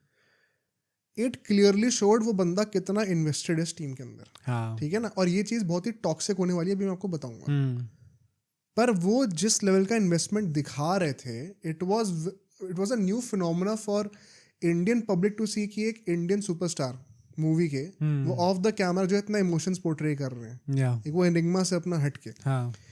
एंड वो मैकलम ने जो खेल के दिखाया, उसके बाद आरसीबी बहुत जल्दी ऑल आउट भी हो गई. 100 भी नहीं बने उनके. 87 समथिंग पे ऑल आउट हो गई थी. मतलब 49 ऑल आउट उसके बाद हुए थे. बट मुझे यही ध्यान में आया कि अच्छा हम लोग 87 भी हो चुके हैं. डैम. मतलब it's apparently the biggest victory for KKR till date. 140 run से जीती थी. But I think in general भी, एज वी ऑल मेंशन, कि इससे पहले ललित मोदी जिन्होंने इजाद किया पूरा IPL का, उनने ये चीज़ खुद बोली हुई है कि जितनी मैं प्रेज दूं कि चलो IPL को हमने कितना बड़ा बना दिया, पर उतना ही क्रेडिट हमें अल्टीमेटली ब्रेंडन मैकलम को भी देना पड़ेगा. यार इसका एक अपसाइड भी था जो कि IPL के लिए था, और एक बहुत बड़ा डाउनसाइड था जो कि केकेआर के लिए होने वाला था. ओके. वो मैं एक्सप्लेन करूंगा. अपसाइड ये था कि IPL में लोगों ने एक ऐसी चीज विटनेस कर ली जो कि उन्होंने आज तक कभी विटनेस करी नहीं थी. हाँ. कि 20 ओवर के मैच में एक बंदा 150 बना रहा है. हाँ. अरे ये तो हम ODI में भी नहीं देखते यार इतना रेगुलरली. इस बंदे ने 150 कैसे बना दिए, और नॉट आउट. तो लोगों का इंटरेस्ट तुरंत स्विच ऑन हुआ भाई कि ये क्या चल रहा है इंडिया में, पूरी दुनिया देखने को तैयार हो गई। ओवरनाइट आईपीएल का जो सक्सेस था वो डिसाइड हो चुका था thanks to that one inning. It was such a big blockbuster. And आपको क्या लगता है कोइंसिडेंस है कि केकेआर का मैच पहले कराया गया था? अच्छा, वो ओके, हाँ, फैंस की वजह से। जो मैंने पहला सेगमेंट लेआउट करा है उसका मतलब क्या है, केकेआर का जो फैन फॉलोइंग थी वो बाय अ डिस्टेंस थी, तो पहला match had to be KKR भाई। हाँ, सरप्राइजिंगली सोचो मुंबई में नहीं था भाई उस टाइम पे, सचिन थे उनके पास उसके बाद भी, क्योंकि वो सब क्रिकेटिंग वो था ना। अब देखो यही इंटरेस्टिंग बात है, आज के डेट में तो सोशल मीडिया के चलते हुए थोड़ा सीन ही बिगड़ गया है, वो उसकी हम बाद में बातें करेंगे। This is a pre social media era. यहाँ पे आपके ओपिनियंस जो हैं वो एक क्राउड की वजह से अफेक्ट नहीं होते हैं। यहाँ पे अगर आप किसी को फॉलो करते हो तो दिल से फॉलो करते हो, जेन्युइनली करते हो, भेड़ चाल नहीं होती वहाँ पे। तो यहाँ पे ये पहला मैच जीतते हैं। अब पता है इतनी छोटी छोटी interesting behind the scene stories पता चलती हैं। उससे मैंने देखा वो इंटरव्यू, तो जॉय भट्टाचार्य बताते हैं कि जब वो मैच केकेआर जीती तो विजय माल्या साहब ने बोला था, he was the owner of RCB उस टाइम, जिनको याद है, उन्होंने कहा था कि मैच से पहले कह दिया था कि मैच के बाद हम एक पार्टी रखेंगे क्योंकि आज एक बहुत ही बड़ा चैप्टर इंडियन क्रिकेट में आने वाला है और हमने वो चीज़ इनॉग्रेट करी, तो हम दोनों टीम्स मिलकर सेलिब्रेट करेंगे रिगार्डलेस ऑफ द रिजल्ट। अब केकेआर ने तो भाई जो कुटाई करी है वो तो मतलब आज तक की one of the biggest wins of all time, अभी भी 140 रन की। तो भाई केकेआर सेलिब्रेट करके पहुंची पार्टी वेन्यू तक। जॉय भट्टाचार्य बताते हैं 1 घंटे तक पार्टी के होस्ट कोई आए नहीं थे, आरसीबी में से कोई नहीं आया था, आरसीबी भी नहीं आई ना विजय माल्या साहब जो होस्ट थे वो आए। केकेआर वहाँ पे अकेले वेट कर रही थी और फिर 1 घंटे बाद विजय माल्या आते हैं, कहते हैं बहुत ग्रम्पी थे, बहुत इरिटेटेड थे। मतलब मुझे ना हमेशा एक लाइन याद आती है जो कि हमारे पॉडकास्ट पे गेस्ट ने कही थी, एंड उन्होंने कहा था कि आईपीएल जो है काफी हद तक it is a battle of egos, and यहाँ पे I think this is a very clear indication of that. आपने कह दिया हमने पार्टी रखी है, बट जिस तरीके से आपकी पिटाई हुई है, clearly you took it on your ego and you felt disrespected and that is why आपने एक तरीके से, वैसे तो बहुत छोटी लोगों वाला काम करा आपने अल्टीमेटली, और आपकी ही बेइज्जती होनी चाहिए इसको लेके, बट मतलब जस्ट टेल्स यू कि भाई कि एक एक मैच की अहमियत कितनी ज्यादा थी इस टाइम पे पूरे। एग्जैक्टली। और मतलब क्योंकि ओनर्स के लिए भी नई चीज़ है ना। देखो आज की डेट में एक नॉर्म बन चुका है कि ओनर्स को अलग रहना चाहिए और टीम मैनेजमेंट को अलग रहना चाहिए, ओनर्स को इंटरफेयर नहीं करना चाहिए। ये सबके लिए उस टाइम पे पहली बार हो रहा था, तो नोबडी न्यू कि हमें इंटरफेयर करना चाहिए कि नहीं करना चाहिए। वो इतना आसान होता नहीं है। प्लस आई थिंक वो भी है ना यार, पहली बार आया और आपने इतना बड़ा अमाउंट लगा दिया है तो naturally you would be invested. 300 crore यार एग्जैक्टली पुश्ते लग जाती है इतने पैसे कमाने में। तो रिगार्डलेस एक ये बहुत ही मॉन्यूमेंटल स्टार्ट होती है आईपीएल की। It became a super hit blockbuster overnight. What happened to KKR? ये जो एबनॉर्मल स्टैंडर्ड क्रिएट कर दिया ना, this benchmark became a problem for KKR for the rest of the season. और शाहरुख खान ने ये चीज़ बोली कि मुझे ये लगता था यार कि हमने ये चीज़ विटनेस कर ली, now we did not know कि ये एक रेगुलर अफेयर है या फिर ये हमने कुछ बाय चांस पहले मैच में कुछ ऑल टाइमर चीज़ विटनेस कर ली है। ओके सो क्या आता है उसके बाद केकेआर का 1-2 मैच का स्टार्ट तो बड़ा अच्छा होता है, but then they start losing. In fact चीज़ें बहुत ज़्यादा बहुत ही जल्दी बिगड़ जाती हैं। अल्टीमेटली क्या होता है उस सीजन में, अगर हम लोग बातें करें तो एक मैच आता है, मतलब केकेआर जो है ना पहले 2 मैच जीतती है, फिर 3-4 हार जाती है, फिर 2 जीतती है, फिर हार जाती है। कंसिस्टेंसी मेंटेन नहीं हो रही, नहीं हो पाती, रिदम कभी भी वो मेंटेन नहीं कर पाते। थोड़ी सी रिदम गेन करते हैं, 2-3 मैच में मोमेंटम लेते हैं, तोड़ देते हैं उसको। बहुत इंटरेस्टिंग स्टोरी शाहरुख खान ने बताई थी कि मुंबई इंडियंस से एक बड़ा आइकॉनिक मैच है उनका वहाँ पे, क्योंकि आरसीबी को भी पिटाई करी 87 पे आउट करके। मुंबई में वानखेड़े में मैच था, केकेआर जा रही थी, दिन में मैच हुआ था वो। एंड शाहरुख खान ने उस मैच से पहले टीम से कहा था कि यार मुझे यहाँ पे बादशाह बुलाते हैं, यहाँ पे मेरी लाज रख लेना, यहाँ पे प्लीज मत हारना। उस मैच में केकेआर 67 पे ऑल आउट होती है और ह्यूमिलिएट होके आती है। जो टीम स्टार्ट में ऐसा लग रहा था कि ये तो बाय डिस्टेंस आराम से आईपीएल जीतने वाली है, उसका इतनी जल्दी Midway through the season downfall कैसे आने लग गया। नोबडी न्यू क्या चल रहा है यहाँ पे। एंड शाहरुख खान को वही लगने लगा कि यार ये हमने जो पहले मैच में विटनेस कर लिया था, ये it was a one timer, anomaly था वो। और शायद कहीं ना कहीं वही प्रेशर बिल्ड कर रहा है एक्सपेक्टेशंस का कि हमें ये चीज रेप्लिकेट करनी है, and it is clearly not possible. मतलब आप क्लियरली ये चीज देखो ना, बाकी का पूरा सीजन हमने पहले मैच याद करी, मैकलम ने कैसे एकदम बहुत ही तगड़ा खेल गए, जो रेस्ट ऑफ द सीजन था मैकलम का खुद का भी कुछ खास अच्छा नहीं गया था। Nobody remembers this कि उस इनिंग के बाद उन्होंने कुछ खास खेला नहीं, मतलब वो उस इनिंग से सबको लगता है कि भाई क्या मस्त उनका पूरा सीजन गया होगा, बट एक्चुअली में बाकी का सीजन कुछ खास गया नहीं था। वो टॉप स्कोरर भी नहीं थे केकेआर के, आईपीएल के छोड़ो केकेआर के भी टॉप स्कोरर नहीं थे। प्लस शाहरुख खान ने ये भी चीज बोली है कि वो अक्सर जो है पूरे सोल्यूशंस लिखने का ट्राई करते थे। जब भी कोई मैच हारती थी केकेआर तो शाहरुख खान कहते हैं कि मैं जब भी मैच हारते थे उसके बाद पेपर पे ना रीजंस लिखा करता था कि हम क्यों मैच हारे और उसको कैसे सही कर सकते हैं, और मैं सोचता था कि मैं ये चीज़ जाके टीम को दिखाऊंगा, और तब तक टीम अगला मैच भी हार चुकी होती थी। अब आप एक सेकंड के लिए ज़रा ये इमेजिन करो, लोग मिस्टर संजीव गोयनका को गाली देते हैं कि टीम में इंटरफेयर करते हैं। Just look at what Shahrukh Khan is doing right now. Sanjeev Goenka by the way उन्होंने ये चीज़ खुद बोल रखी है इसी टाइम पे। इस आईपीएल जो 2025 आईपीएल इससे पहले उनने एक इंटरव्यू दिया था, उसमें उनने ये चीज़ खुद बोल दी थी कि मैं ये चीज़ करता हूँ कि मैं लिख के सोल्यूशंस थोड़ा अपना पॉइंट ऑफ व्यू प्रोवाइड करने का ट्राई करता हूँ। वो लिया जाए और ना लिया जाए, वो कहते हैं कि पूरा कप्तान के भरोसे है कि उनको उस चीज़ को एक्नॉलेज करना है नहीं करना। अब उसका कितनी सच्चाई है वो किसी को नहीं पता, बट वो अभी भी कहते हैं मैं ये चीज़ करता हूँ। मतलब आप ये देखिए, आपको ना स्टोरी में ना शाहरुख खान का भी एज एन ओनर एवोल्यूशन देखने को मिलेगा।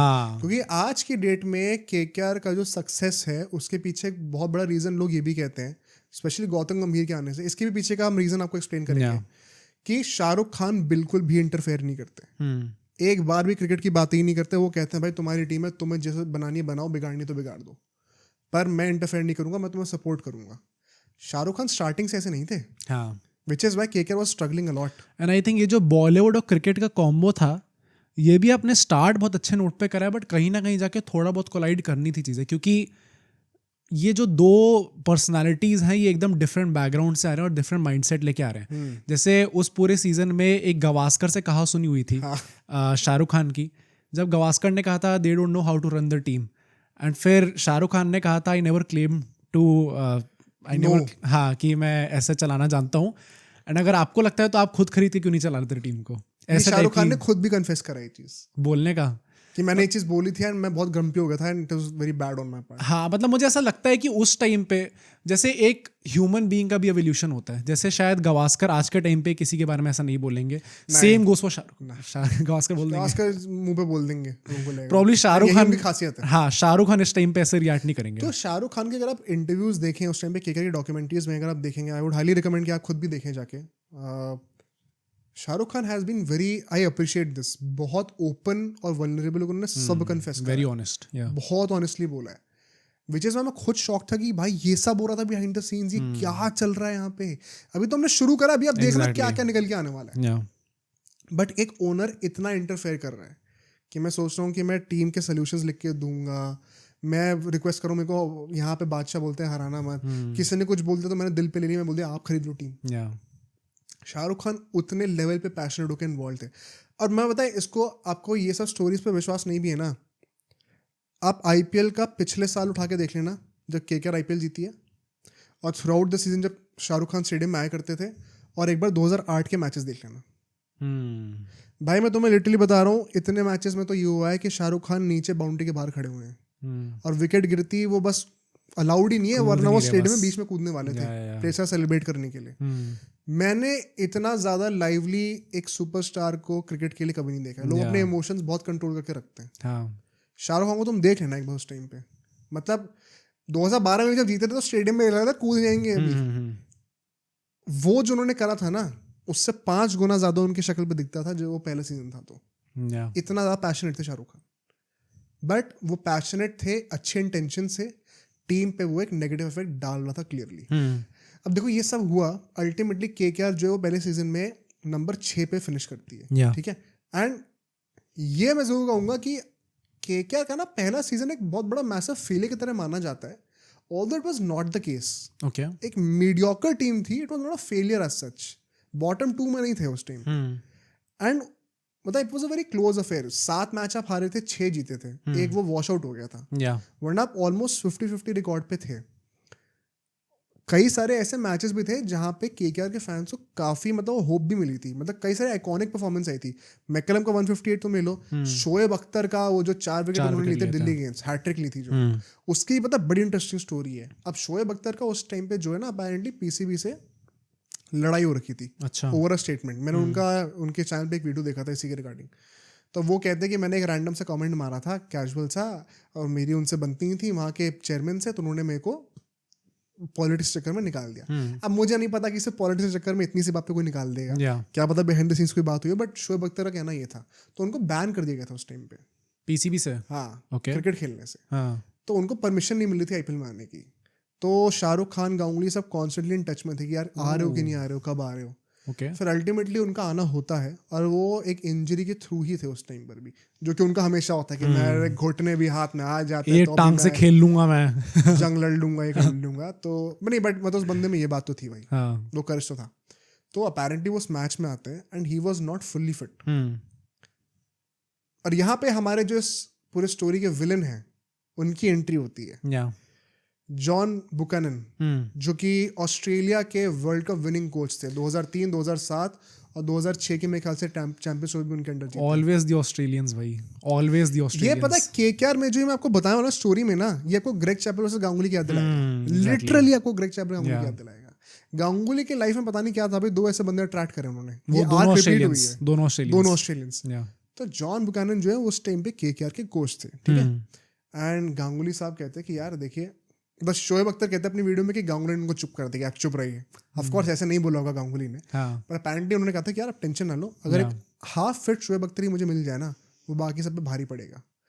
उस बैकड्रॉप से, उस कॉन्वर्जेशन का वो था पूरा कॉन्टेक्स्ट, जिसके बाद अख्तर वो मैच खेलने आए थे दिल्ली के अगेंस्ट, और फिर 4 विकेट लिए थे ईडन गार्डन्स में। शोएब अख्तर कहते हैं ये पूरा स्टेडियम मुझे इतना बू करता था, गाली देता था जब मैं सचिन को आउट करता था, जब मैं द्रविड़ को आउट करता था, और आज मैं गंभीर और सहवाग को आउट कर रहा हूँ और ये टीम मिले, ये क्राउड मिले चीयर कर रही है। मुझे इतना रिस्पेक्ट किसी और स्टेडियम में नहीं मिली है। दिस टेल्स यू भाई कि स्टार्टिंग के ही एक सीजन में आईपीएल ने किस तरीके से फैंस को जकड़ लिया था। ये पता है एक्चुअली में हमको अब ये हिट नहीं होगा, बट मैं एक बार के लिए, अभी मैं 25 को मानूं, मैं उस टाइम में 25 का होता, as a 35 year old guy, अगर मैं उस टाइम पे रह रहा होता, जिसने बचपन से सचिन, थोड़ा बहुत गवास्कर को देखा है, इंडिया पाकिस्तान की राइवलरी देखी है, अगर वो ये फिनोमेना देखा ना, ये उनके लिए एक वन ऑफ अ काइंड होता, जो कि डाइजेस्ट नहीं हो पाती चीज, कि आप एक पाकिस्तानी के लिए चीयर कर रहे हो और वो इंडियंस को आउट कर रहे हैं ईडन गार्डन्स में। मतलब प्रॉब्ली हम लोग के जो पापा हैं सब, उन सब के लिए चीज रही होगी कि भाई क्या हो रहा है, एक अलग ही फिनोमेना है, जो कि कभी कोई सोच भी नहीं सकता था ये रियलिटी एग्जिस्ट भी कर सकती है। इसीलिए आईपीएल इतना स्पेशल था उस टाइम पे। अल्टीमेटली शोएब अख्तर वहाँ पे 4 विकेट लेते हैं, केकेआर मैच जीत जाता है, एक लो टोटल डिफेंड करते करते। ये भी एक बहुत ही इंपॉर्टेंट परफॉर्मेंस थी। शाहरुख खान जो है वो शोएब अख्तर को भाई, मतलब या तो शोएब अख्तर खुद चढ़े हुए हैं या तो शोएब अख्तर को उठा रखा है, कोशिश कर रहे हैं। Once again he was very passionate भाई। मैं जनरली बता रहा हूँ, मैंने आज तक किसी ओनर को, फॉरगेट शाहरुख खान, इतना इन्वेस्टेड नहीं देखा था जितना मैंने पहले सीन में शाहरुख को देखा था। एंड शोएब अख्तर बताते हैं कि उसके बाद शाहरुख खान ने उनको बहुत ज़्यादा मतलब थैंकफुल होके ग्रैटिट्यूड शो करा था। शोएब अख्तर कहते हैं अरे ये तो मेरा काम है, मतलब आप इतना क्यों ग्रैटिट्यूड एक्सप्रेस कर रहे हैं। तो शाहरुख खान वही वन से इतना इन्वेस्टेड है बंदा, कह रहा कि आपकी इंजरी थी, आपके ऊपर वो बैन का पूरा था, उसके बाद भी आपने आके हमारे लिए परफॉर्म करके दिया, ये मेरे लिए बहुत बड़ी बात है, तो मैं आपको ग्रैटिट्यूड एक्सप्रेस करना चाहता हूँ। ओके। और ये मैंने 2-3 प्लेयर्स के अकाउंट से सुना है कि शाहरुख खान सबके साथ ऐसे थे। मतलब वो बंदा ये ना कि मैं भी टीम का पार्टी हूँ, मैं भी चला ही लूँ किसी तरीके से। That was the level of involvement जो कि शाहरुख खान का था। आई थिंक एक आदमी जब इतना यंग होता है ना, मतलब हमने बात करी कैसे शाहरुख खान, इंटरेस्टिंग पॉइंट है, ही वाज नॉट यंग भाई, he was well into his mid 40s। अच्छा, आज से 10-12 साल पहले की तो बात है, 15-17 साल पहले की तो बात है। I think he is nearing 60 right now. तो अर्ली 40s मिड 40s में होंगे उस टाइम पे। मतलब प्रॉब्ली जितने ओनर्स थे उनसे कंपेयर करें तो शायद ऑन द यंगर साइड। ये भी डिबेटेबल है, माल्या वगैरह सब। मुझे लगता है वो पॉइंट वही, मुझे लगता है कि केकेआर की क्राउड को हम बोलते हैं ना पैशनेट है, Shahrukh Khan as an owner was also very passionate, overly passionate guy. तो ये हमें देखने को मिला। अच्छा, गांगुली से हमें 2-3 बड़ी आइकॉनिक परफॉर्मेंसेस देखने को मिली थी भाई पहले सीजन में, ऐसा नहीं है, मतलब मैंने नोट भी करा हुआ है यहाँ पर। सौरव गांगुली ने जो है एक मैच में बॉलिंग से, you won't believe this, 3 over डाले थे, सिर्फ 7 रन दिए थे और एक विकेट लिया था। 3 ओवर में 7 रन डाले, विद द बॉल परफॉर्म करके दे रहे हैं वो। एक मैच में उन्होंने 91 मारे थे और 2 विकेट भी लिए थे, ऑलराउंडर की तरह खेल रहे थे। अच्छा, I didn't know Ganguly bowling भी इतनी अच्छी करते थे। इतनी अच्छी तो कभी नहीं करते थे, बट हाँ उस सीन में उनका था। अच्छा, ओके। मतलब I never pictured him as an allrounder, हमेशा मुझे एज अ बैटर ही। हाँ, एज अ बैटर उस टाइम पे एक्चुअली वही था ना कि बॉल्स का जो रूल थे पावर प्ले के रूल्स थे वो हाँ। अलग थे, तो ओडीआईज में आपको देखने को मिलता तभी था। कोहली वगैरह भी बॉलिंग करते थे वर्ल्ड कप फाइनल में उन्होंने बॉलिंग करी थी। 86 उन्होंने एक बार मारे थे 53 बॉल्स पे, तो उस टाइम में बड़ा अच्छा खेले थे। उस मैच की खासियत क्या है, 86 उन्होंने मारे उस मैच में, but man of the match मिला था उमर गुल को, क्योंकि उन्होंने उस मैच में 4 विकेट लिए थे और 11 बॉल पे 24 रन मारे थे। ओके। तो केकेआर में पोटेंशियल बहुत था और ये ना ऐसे फ्लैशेस ऑफ ब्रिलियंस देखने को मिले थे।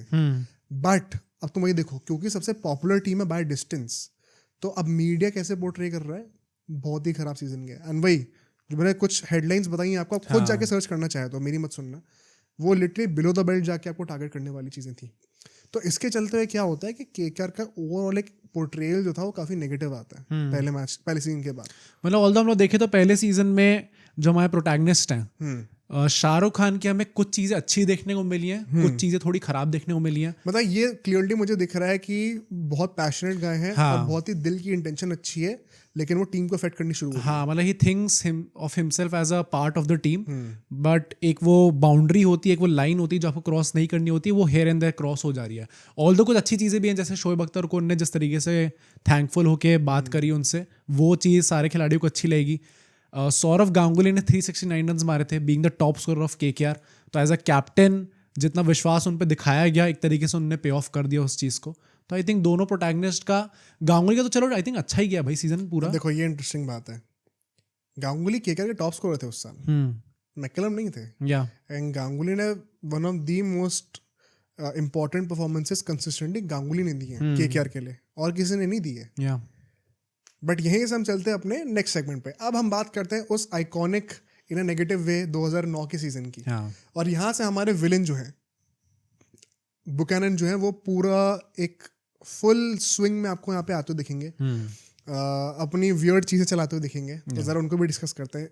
मैं यही बता रहा हूँ, you won't believe what is going to happen, ठीक है।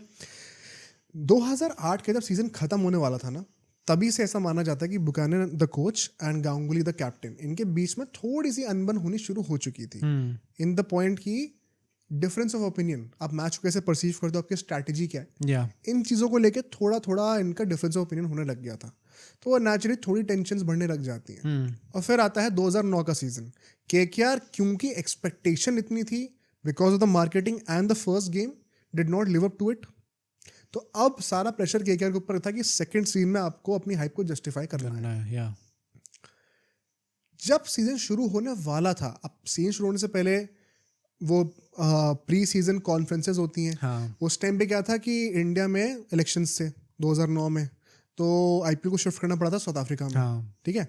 तो अब वहाँ पे क्या होता है कि बुकैनन और गांगुली एक प्रेस कॉन्फ्रेंस में आते हैं, और ये प्रेस कॉन्फ्रेंस का जो स्क्रिप्ट है पूरी, वो स्क्रिप्ट इन द सेंस की मतलब कुछ फिक्स नहीं है, मतलब जो भी बोला गया और रिटन में, रिटन जो उसका पूरा बात हुई है वो क्रिक इन्फो में अभी भी अवेलेबल है, आप जाके देख सकते हो। ये चीज़ मैंने आज तक कभी नहीं सुनी जो मैं भी बताने वाला हूँ। जॉन बुकैनन कहते हैं उस टाइम पे कि यार मैं इस साल के लिए क्या प्लान कर रहा हूँ कि हम 4 कप्तान रखें। पहले तो एक सेकंड इस बात को डाइजेस्ट करो, एक टीम एक सीजन 4 कप्तान, अबे 2 कप्तान भी मैं एक बार को सुन लूंगा, 4 कप्तान, ये कौन सा क्रिकेटिंग सेंस लग रहा है यहाँ पे। मतलब हमने कभी क्रिकेट में इससे पहले ये चीज़ होते हुए तो बहुत दूर की बात है, किसी को ऐसा बोलते हुए भी नहीं सुना था। तो इन जनरल भी आप देखो तो बहुत बेवकूफ़ी की स्टेटमेंट लग रही है, वेरी ऑनेस्टली है, मतलब इन सिंपल वर्ड्स जेन्युइनली बेवकूफ़ी की स्टेटमेंट लग रही है ये। जॉन बुकैनन ना बहुत ही एक रेवोल्यूशनरी की तरह उस टाइम पे बातें कर रहे थे कि मैं मानता हूँ कि T20 फॉर्मेट में कप्तानी का जो रोल है उसका मतलब इवॉल्व होगा आगे जाके, एंड आई एम श्योर कि T20 क्रिकेट में आपको मल्टीपल कैप्टन्स दिखेंगे आज से 5 साल बाद। वंस अगेन कितना गलत प्रेडिक्शन थी एंड कितना गलत विजन था वो। गांगुली वहाँ पे बगल में चुप बैठे हुए हैं। बुकैनन कह रहे हैं कि मुझे लगता है कि इस सीजन गांगुली तो है ही, बट साथ साथ मैकलम, गेल और ब्रैड हॉज, ये 3 भी कप्तानी मिलके कर सकते हैं। अब गांगुली से वहाँ पे पूछा गया, सामने पूछ लिया कि आप तो इससे खुश नहीं होंगे पक्का। तो गांगुली थोड़ा सा चुप है, फिर वो होता ना कि फॉर्मेलिटी में लोग हंस रहे हैं ऐसे कर करके, तो बुकैनन ने वो बात काटने के लिए सार्कास्म में बोल दिया, ऑफ कोर्स खुश नहीं होंगे यार, उनका तो मन है कप्तान होने का। तो गांगुली फिर हंस के कहते हैं नहीं नहीं नहीं, it is okay with me, उनकी थिंकिंग प्रोसेस है, इट्स समथिंग अनकन्वेंशनल, तो हम लोग लेकिन सब सेम पेज में होंगे, सब फॉर्मेलिटी के लिए जो बोलना होता है सब बातें हो रही थी वहाँ पे। आई थिंक मतलब ये चीज़ है, but at the same time अभी हमने डिफरेंस ऑफ ओपिनियन की बात करी कि चलो गांगुली कैप्टन एंड जो बुकनन एज कोच, इन दोनों के बीच में डिफरेंस ऑफ ओपिनियन रहा है। आकाश चोपड़ा ने इसके बारे में ऐसा बोल रखा है कि उनके जेन्युइनली इश्यूज थे दोनों के बीच में। तो आप सिर्फ इसको मतभेद नहीं कह सकते कि सिर्फ डिफरेंस ऑफ ओपिनियन था, कहीं ना कहीं वो चीज़ें बढ़ बढ़ के जेन्युइनली इन दोनों पर्सनालिटीज़ के बीच में टेंशन एंड इश्यूज क्रिएट हो गए थे। मतलब 4 कप्तान अगर आप बोल रहे हो एक बंदे को जो टॉप स्कोरर था आपका पिछले साल, इट इज बियॉन्ड मी कि आप कैसे उस बंदे को सही मेंटल स्टेट में रख सकते हो। सौरव गांगुली को क्या लग रहा होगा? नॉट जस्ट उनके टॉप स्कोरर थे वो, बट मतलब इंडियन क्रिकेट टीम के उस टाइम तक बेस्ट कप्तान थे इन हिस्ट्री तो चलो मतलब I don't know, Kapil Dev का भी लोग कह सकते हैं, वर्ल्ड कप जिताया था उनने, but one of the greatest captains ever. तो मतलब सिर्फ आईपीएल के नजरिए से ना भी देखे, चाहे उन्होंने परफॉर्म ना भी किया होता, तब भी you can't treat an Indian legend like this in Indian Premier League. ये चीज नहीं कर सकते आप। अनबिलीवेबल था ये। हाँ यार इन द सेंस अगर आप ये भी कहते कि बस हमें कप्तानी से हटाना है, कप्तान रिप्लेस करना, तो भी समझ में आता। हाँ। 4 कप्तान तो बोलना ही अब्सर्ड है मेरे ओपिनियन में। प्लस आकाश चोपड़ा ने चीज बाद में आके बोली भी कि ऐसा था। आकाश चोपड़ा के साथ खुद क्या होगा अभी आप सुनोगे तो आप ये भी दिमाग खराब हो जाएगा सुन के कि क्या हो रहा है केकेआर में ये सब। ठीक है, तो ये बात होती है अभी। इसके बाद अब क्या होता है कि 4 कप्तान तो सुनने में इतना अब्सर्ड लग रहा था कि ये ऑफकोर्स प्रैक्टिकली होने नहीं वाला था। तो अल्टीमेटली बुकानन ने गांगुली को कप्तानी से हटा दिया एंड मकलम को कैप्टन बना दिया। गांगुली आपके टॉप स्कोरर हैं, सिर्फ 1 साल अभी हुआ है और आपने उनको कप्तानी से हटा दिया। पहली बात तो आप सोच क्या रहे थे? सेकेंडली अगर ये होगा तो नेचुरली टीम में टेंशन तो बढ़ेंगे ही बढ़ेंगे। How do you justify this? इसके चलते हुए जब मकलम कैप्टन बने, ऐसा माना जाता है कि ये ना एक मिडिल ग्राउंड रीच करा गया था, क्योंकि जेन्युइन इंटेंशन यही था कि हम 4 कप्तान रखेंगे। बट इसके पीछे का जो एक वो मैलिशियस थॉट था वो ये था अपेरेंटली कि बुकानन चाहते थे कि सारी पावर मेरे पास रहे, तो मैं 4 कप्तान बना दूंगा तो वर्चुअली किसी के पास पावर बचेगी नहीं। डिवाइड एंड रूल वाला जो बेसिक कॉन्सेप्ट होता है, ग्रेग चैपल 2.0। मैं सिंपल भाषा में बताऊं तो इट इज सो फनी कि गांगुली की लाइफ में फिर से वो आर्क निकल के आई थी इस बार इन फ्रेंचाइज क्रिकेट। अब वो चीज़ थैंकफुली नहीं इम्प्लीमेंट हुई, वरना तो क्या ही होता। हालांकि इससे बुरा तो कुछ हो नहीं सकता जो 2009 में हुआ था केकेआर के साथ, क्योंकि हम परफॉर्मेंस की बात अभी करते हैं। प्लस मतलब आई थिंक काफी लोगों के दिमाग में एक क्वेश्चन आएगा कि आपने गांगुली को हटाया क्यों? ठीक है, एज कप्तान उनने अच्छा परफॉर्म, कप्तानी में उतना अच्छा परफॉर्म नहीं करा आप कह सकते हो, क्योंकि केकेआर ऊपर फिनिश नहीं करी है। Although I would still say कि मतलब there was promise and decent थे, and as a captain खुद तो अच्छी परफॉर्मेंस दी थी। मतलब हम लोग कह रहे हैं कि बॉटम 2 में फिनिश नहीं करे। What kind of a standard is that? And अगर एक मैच वो बारिश करके ओवरटर्न हो गया होता तो यू नेवर नो ना। बेसिकली बहुत थिन मार्जिन से 1-2 मैचेस की बात थी। ऐसा नहीं था कि जैसे 2009 में कि आप आउटराइट क्वालिफिकेशन से ही बाहर हो चुका, आप एंड तक बने हुए थे। तो फाइट में थे एंड तक। हाँ, मतलब मेरा पॉइंट ये कि काफी लोग सोचेंगे कि गांगुली से कुछ ना कुछ तो अनबन हुई होगी, एंड इसके पीछे की भी जो रिपोर्ट्स हैं वो ऐसा कहते हैं कि Shahrukh Khan being the super passionate guy that he was as an owner, वो पिच इन करने का ट्राई करते रहते थे बार बार कि अच्छा ये कर सकते हैं हम लोग, ये ट्राई कर सकते हैं। एंड बुकनन जो थे, जो कि कोच थे, अक्सर ऐसा था कि गांगुली के जो डिसीजन होते थे, जो उनका पॉइंट ऑफ व्यू होता था, जो ओपिनियंस होते थे, जो डिसीजंस थे एग्जैक्टली उनको ओवरटर्न कर देते थे वो। और अगर आपको शक हो रहा है इन बातों पे तो पॉडकास्ट के एंड का वेट करना, हम इसको प्रूव करेंगे। बट हाँ, सो गांगुली ने इन पूरी बातों को लेके obviously would not be happy. भाई यहाँ पे वो इंडियन क्रिकेट टीम को वर्ल्ड कप फाइनल तक लीड कर चुके हैं, he would not expect all this to happen with him. तो उन्होंने इस चीज़ को लेके कन्फ्रंट करा केकेआर की मैनेजमेंट को, and KKR management apparently did not like it. Exactly, Ganguly ने बोला कि अगर आपने टीम बनाई तो आप मुझे टीम दे दो। एग्जैक्टली, मुझे ये क्रिकेट के डिसीजन मेरे ऊपर छोड़ दो। नहीं पसंद आया मैनेजमेंट को। अपैरेंटली ये भी एक रोल था कि कप्तानी से उनको क्यों हटाया गया। Very strange. 1 सेकेंड, अभी सिर्फ 1 साल हुआ है। अभी 1 साल पहले तक सब बड़ी अच्छी चीजें चल रही थी, सब बड़े खुश थे। 1 साल में आपने उनको कप्तानी से हटा दिया। Very disrespectful. रिगार्डलेस, अब जब आप ऐसी हरकतें करोगे तो रिजल्ट बहुत अच्छा तो आने नहीं वाला था। एंड सो इसके साथ क्या होता है कि केकेआर जो है वो अल्टीमेटली लास्ट फिनिश करती है। अब लास्ट फिनिश तो जो कर रही है सो कर रही है, बट परफॉर्मेंस से ज्यादा दुख पता है केकेआर के फैंस को ऑलरेडी सीजन के स्टार्टिंग में होने लग गया था। उस साल भी it's a very interesting case. आप केकेआर का उस टाइम का लोगो देखना, तो ऊपर पतला सा छोटा सा कोलकाता लिखा होता था, और फिर नीचे वो नाइट राइडर्स और साइड में हेलमेट होता था। 2009 के सीजन के लिए वो कोलकाता हटा दिया गया था वहां से, सिर्फ नाइट राइडर्स लिखा होता था। आई डिडंट नो दिस कि ये चीज हुई थी। नहीं, मुझे ये याद तो हुआ था बट मुझे इसका रीजन याद नहीं, क्योंकि मैं वही 8-9 साल का था मैं। ये मुझे स्पेसिफिकली याद है क्योंकि वही मैं कहता था, मैं लोगो बनाने की प्रैक्टिस करता था, तो मैं देखा था कि 2009 में तो ऊपर Knight कोलकाता Riders लिखा ही ही नहीं हुआ है, Knight Riders लिखा हुआ है। क्या हुआ था अपेरेंटली, शाहरुख खान का जो है एंड जो मैनेजमेंट थी पूरी, ओनर्स थे, स्टेक होल्डर्स थे, उनका ये प्लान था कि, and I kind of understand this also, but I think थोड़ा गलत तरीके से इन्होंने इम्प्लीमेंट करा कि केकेआर की ऑलरेडी ग्लोबल अपील है, we are the number 1 club in terms of marketability and commercial aspects, तो हमें इसको pan India appeal and then eventually global appeal में कन्वर्ट करना है, जो कि पता इनके विजन में अभी भी देखते हो, केकेआर फर्स्ट आईपीएल क्लब है जिन्होंने आईपीएल के बाहर बाकी टीम्स में इन्वेस्ट करा है। अच्छा, फर्स्ट टीम थी वो, ओके। वेंकी मैसूर के अंडर हुआ है वो, उनकी बातें करेंगे आगे जाके। तो वो विजन स्टार्टिंग से था, तो इन्होंने कहा अगर हम सिर्फ कोलकाता ऊपर रखेंगे ना तो वो हमें थोड़ा सा लिमिट करेगा, तो हम नाइट राइडर्स करके, ताकि एक नाइट राइडर्स ग्रुप में कई सारी टीम्स इवेंचुअली आएंगी, उस पॉइंट ऑफ व्यू से इसको सिर्फ नाइट राइडर्स करके टीम रख देते हैं, कोलकाता का नाम हटा देते हैं। अब आपने जो सोच रखा है क्लब को बड़ा करने का वो बहुत अच्छी बात है, लेकिन अगर आप अपनी रूट्स को ही भूल जाओगे और वो डिसरिस्पेक्ट दिखाओगे तो क्या आपको लगता है कि फैंस आपके खुश होंगे? मतलब वेरी ऑनेस्टली मेरे हिसाब से जब मेरे को इनिशियली चीज स्ट्राइक करी तब मुझे लगा इट्स अ डम मूव भाई। हाँ, मतलब अगर आपने कोलकाता वहां से हटा दिया, you are playing in the Indian Premier League, आप ही अकेली ऐसी टीम होने वाले हो जो कि अपने स्टेट को रिप्रेजेंट नहीं करेगी क्या? क्योंकि आपका स्टेट का नाम होना इज वेरी इंपॉर्टेंट भाई। तो आई थिंक वो अगर उन्होंने हटा दिया था, I get the sentiment and get the जो भी उनको लग रहा होगा थिंकिंग कि हम इसको ग्लोबल लेके जाएंगे। एंड अगर ये सेम चीज़ अगर होती है ना स्पोर्ट लाइक फुटबॉल जो कि एकदम ग्लोबल स्पोर्ट है, क्रिकेट एट दैट टाइम वो तो आज की डेट में जितना बढ़ गया है उससे भी कम था उस टाइम पे। तो आई डोंट थिंक कि उस टाइम पे ये चीज़ कभी भी पुल ऑफ होने वाली थी। मतलब हाँ, it was not a good move in hindsight. और इसके साथ क्या होता है ना, ये एक स्टोरी थी शुरू होने से पहले आईपीएल का उस साल जब लास्ट वीक यार, एक और बड़ी इंटरेस्टिंग स्टोरी बताता हूँ। और ये चीज़ 1 सेकंड, ये मैं नहीं कह रहा हूँ, ये जॉय भट्टाचार्य ने खुद कही है, जो कि उस टाइम पे केकेआर में थे।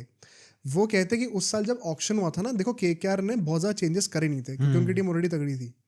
तो मुशर्रफ मुर्ताज़ा जो अपने बांग्लादेशी प्लेयर है, उनके लिए उन्होंने बिड करना शुरू किया था, वो एक टारगेट थे उनके।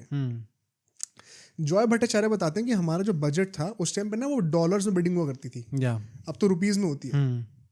तो कहते हैं कि 150K to 200K का हमारा बजट था। अब हमने जब वहाँ तक पहुँचे तो हमने देखा कि नेस वाडिया जो है वो पंजाब से वही बिड करे जा रहे हैं, उनको भी सेम प्लेयर चाहिए। कहते इस चक्कर में हम लोग ने ना अपना पूरा बुद्धि साइड में कर दी और हम बिडिंग वॉर में फंस गए। क्यों? ये जॉय भट्टाचार्य ने खुद कहा है कि ये एक ईगो बैटल बन गया था, because guys like Shahrukh Khan and Ness Wadia are not used to listening to a no. I am very surprise कि इन लोगों ने इतनी खुल के कैसे बात करी हुई है। ये मैं भी सरप्राइज हूँ सुन के, बट ये हमारा मतलब good Fortune, and I think ये चीज़ें लोगों को पता होनी चाहिए। ये वैल्यू आपको जो मिलेगी इस पॉडकास्ट से, ये इतनी सारी इनसाइड स्टोरीज है ना, मैं सुन के शॉक हो गया था खुद कि ये सब आप बोल रहे हो क्या ओपनली? अब मतलब वेरीफाई करने का वो सब वेरीफाइड सोर्स से आ रहा है, एग्जैक्टली खुद ही वो ज्ञान दे उनके मुंह से ये चीज़ आ रही है, तो आप क्या वेरीफाई करोगे अब? तो मतलब दिस इज क्रेजी कि उस टाइम पे था। And then once again goes on to show, देखो पंजाब के साथ हमने ये चीज़ कई साल तक एसोसिएट करके रखी हुई है, परहैप्स आज तक भी। KKR is now well and beyond this. So it shows the evolution of the club also. Yeah, that is why difference in titles भी है ना। Exactly. Plus केकेआर का जो पहले के खुद की 3 साल की परफॉर्मेंस और बाकी परफॉर्मेंस उससे ही बहुत फर्क है। ये कोइंसिडेंस नहीं है कि पहले 3-4 साल के बाद एकदम से अगले 3 साल में 2 टाइटल आ गए थे। There was a massive change in the culture in the club. तो ये सब ना ऑलरेडी थोड़ा सीन खराब हो रहा था। अच्छा, अब इसके साथ क्या होता है कि 2009 आते आते जो है, क्योंकि वो अटैक हुआ था मुंबई में 26/11 का, अच्छा, उसके बाद पाकिस्तानी प्लेयर्स को बैन कर दिया गया था। ठीक है, अब केकेआर में तो कई सारे टॉप स्टार्स थे पाकिस्तानी, उमर गुल, शोएब अख्तर, मोहम्मद हफीज, इतने सारे बड़े बड़े प्लेयर थे उस टाइम पे जो खेलते थे पाकिस्तान से। साथ ही साथ अनफॉर्चुनेटली रिकी पॉन्टिंग, हस्सी जैसे प्लेयर्स भी बाहर हो गए थे फॉर वन रीजन और अनदर। तो केकेआर का जो फॉरेन स्ट्रेंथ थी ना पूरी, वो बहुत ज़्यादा डिप्लीट हो गई थी। तो स्क्वाड फुल स्ट्रेंथ पे थी ही नहीं उस टाइम पे। अब उसके चलते हुए टीम जो है वो ऑलरेडी थोड़ा ऊपर नीचे चल रही है। सोने पे सुहागा करने के लिए आते हैं मिस्टर विलन हमारे बुकैनन साहब। उस मैच उन मैचेस के ना मैंने स्कोर्स भी जाके देखे, कुछ हाइलाइट्स भी देखी। इट वाज सो इंटरेस्टिंग, एक स्ट्रैटेजी निकल के आई थी। And once again Joy Bhattacharya ने खुद भी कहा था कि पता नहीं ऐसे क्यों हो रहा था कि हमारे जो सुपरस्टार्स थे टीम में जो बचे हुए थे, कुछ ऐसी स्ट्रैटेजी बन गई थी बुकैनन की कि वो सारे सुपरस्टार बैटर्स को एक साथ ही ऊपर भेज रहा है। और पीछे कोई होल्ड करने के लिए है ही नहीं कि जहां 2-3 विकेट गिरे पूरी टीम एक्सपोज हो रही है Yeah. To the point. मैंने मैचेस के स्कोर कार्ड्स वेरीफाई भी कराए, कितने मैचेस में तो अजीत अगरकर नंबर 7 पर बैटिंग कर रहे थे। मतलब I crazy. Think basically you are not even respecting a player's position. आपको लग रहा है कि अच्छा नहीं, नाम तो बड़ा है, ये काफ़ी अच्छा खेल सकता है, तो चलो इसको ऊपर भेज दो, चाहे कैसा भी अल्टीमेटली प्लेयर हो, किसी भी पोजीशन पे वो खेलने का प्रेफरेंस रखता हो, you are not even thinking about that. Team का बेनिफिट ज़्यादा इंपॉर्टेंट है। कई बार ऐसा होता है कि कोई बंदे को शायद ऊपर बैटिंग करने का मन करे, लेकिन टीम के लिए आपको थोड़ा नीचे भी बैटिंग करना चाहिए, बैलेंस मेंटेन करना। क्योंकि पता है अभी इंजरीज हैं, अभी बैन लगा हुआ है कुछ प्लेयर्स पे, नो सच स्ट्रैटेजी। और थोड़ा खुलासा करता हूँ अब ये भी, it's crazy when you will hear this. Buchanan साहब का बताया जाता है उस टाइम पर, खुद तो हेड कोच थे जो सो थे, बुकैनन अपने साथ हैंड पिक करके 6 असिस्टेंट कोच लेके आए थे, जिनकी सैलरी टॉप नॉच थी। मतलब अच्छा खासा क्लब का पैसा इनको फीड करने में जा रहा था। और उन 6 असिस्टेंट में से इंटरेस्टिंगली एक असिस्टेंट उनका बेटा था। तो ये भी बड़ी नेपोटिज्म भाई। आपको जो सोचना सोचो, मैं कोई स्किल पे क्वेश्चन नहीं कर रहा हूँ, एक इंटरेस्टिंग फैक्ट है। अब एक और इंटरेस्टिंग बॉम्ब फोड़ता हूँ यहाँ पे। अजय जडेजा वो बताते हैं, उस टाइम पे वो प्रेजेंटिंग और कमेंट्री वगैरह में थे, वो बताते हैं उस टाइम पर कि उन्होंने जो है उन 6 में से एक असिस्टेंट थे, उनका नाम था एंडी बिकेल। उनको ये बोलते सुना था अजीत अगरकर को, you bloody Indian, you do as you are told. This is a famous story, ये मैंने पहले भी सुन रखी थी कि अजीत अगरकर को ऐसा चीज बोली गई थी। वो बंदा आज के डेट में इंडिया का चीफ सेलेक्टर है भाई साहब। उनको आप ये बोल रहे हो, you bloody Indian, you do as you are told. ये क्या लगान चल रही है, क्या चल रहा है? मतलब चल रहा है। Plus how is this being allowed भाई? दिस आल्सो टेल्स यू भाई कि कैसे इंडियन क्रिकेट टीम का इन जनरल अगर आप देखो तो वर्ल्ड में कैसे भाव बदले हैं। एग्जैक्टली। आज की डेट में इंडियन को बोल के दिखा, रिकी पॉन्टिंग बोल के दिखा दे भाई। हाँ, बोल के दिखा दे। रिकी पॉन्टिंग तो पूजा भी कर रहे हैं। हाँ, अब तो मतलब जितना उनको पूरा बोला जाता है कि वो गैंगस्टर थे प्रॉपर, बोल के दिखा दे आजकल। आज के टाइम पे किसी भी इंडियन प्लेयर को सब पता चल जाएगा। एक बार आईपीएल से बाहर होंगे ना, सब तुरंत शांत हो जाएंगे। कुछ नहीं होगा, ज्यादा होगा तो श्रीलंका टेस्ट पे बैन लगा देंगे 1 साल का। हाँ, आज किसी की हिम्मत नहीं है बोलने की। बट तुम ये देखो किस तरीके से ट्रीट करा जाता था हमारे प्लेयर्स को। एक और अब खुलासा करते हैं इसका, ये एक के बाद एक ना ऐसी चीजें जो आप विश्वास ही नहीं करोगे, ये सब भी होता है क्या? भाई ये मुझे बताना, आपने लास्ट टाइम कब सुना था? हमारे चहीते मिस्टर आकाश चोपड़ा, ठीक है, आकाश चोपड़ा एंड संजय बांगर, जो कि बैटिंग कोच इंडिया के रहे हैं, कोहली के साथ तो बहुत काम भी करा है, ये दोनों केकेआर में थे उस टाइम पे। भाई 26 अप्रैल 2009 को ये टूर्नामेंट चला था, बीच की बात है। आकाश चोपड़ा और संजय बांगर से कह दिया जाता है कि आप इंडिया वापस चले जाइए। अभी टूर्नामेंट चल रहा है, उनसे कह देगा आप इंडिया वापस चले जाइए क्योंकि आप हमारे प्लान्स में नहीं है। भाई आप मुझे ये बताओ, आपके स्क्वाड में 20-25 प्लेयर होते हैं, ऑफ कोर्स हर एक प्लेयर प्लान में नहीं होगा, तो क्या आप उनसे ये कहते हो कि आप वापस चले जाओ? ये क्या तरीका है भाई? कुछ सेंस ही नहीं है। प्लस मतलब भाई आकाश चोपड़ा उस टाइम पे had he represented India at that point of time, I think कर चुके थे ना भाई। आप किसी कैप्ड इंडियन प्लेयर के साथ तो मैं विश्वास ही नहीं कर सकता कि ऐसा बिहेवियर हो भी सकता है। नहीं, तो इसका पब्लिक स्टेटमेंट पता है क्या दिया गया था उस टाइम पे? ये भी मैंने क्रिकेट से वेरीफाई करा है।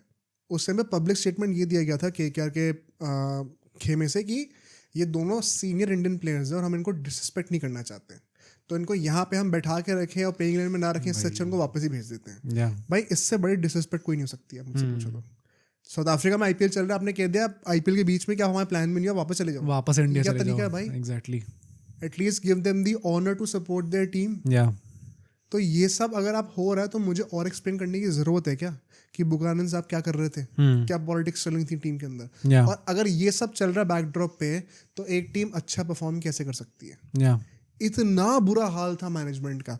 और सुनाता हूँ भाई, ये तो अभी कुछ भी नहीं है। प्लेयर्स को ना इस पूरे सीजन में कई सारे प्लेयर्स के अकाउंट से ये निकला था कि हम लोग को जो है ना 1 मैच खिलाया जाता था, 1-2 मैच खिलाते थे और फिर हम देखते थे कि हम प्लेइंग लाइन में है ही नहीं, हमें बेंच कर दिया गया है। उनसे पर्सनली आके क्या बोला जाता था कि बुकैनन साहब अभी रोटेशन पॉलिसी चला रहे हैं ताकि जब तक सेमीफाइनल जाएंगे ना, तब तक पूरी स्क्वाड जो है ना वो सब खेल गए होंगे भाई, सब खेल गए होंगे। And then those players would never get to play again. तो आप मैनेजमेंट के पार्ट हो, आप हेड कोच हो, कम्युनिकेशन एंड मैन मैनेजिंग तो आपका एक बहुत ही इंपॉर्टेंट पार्ट है।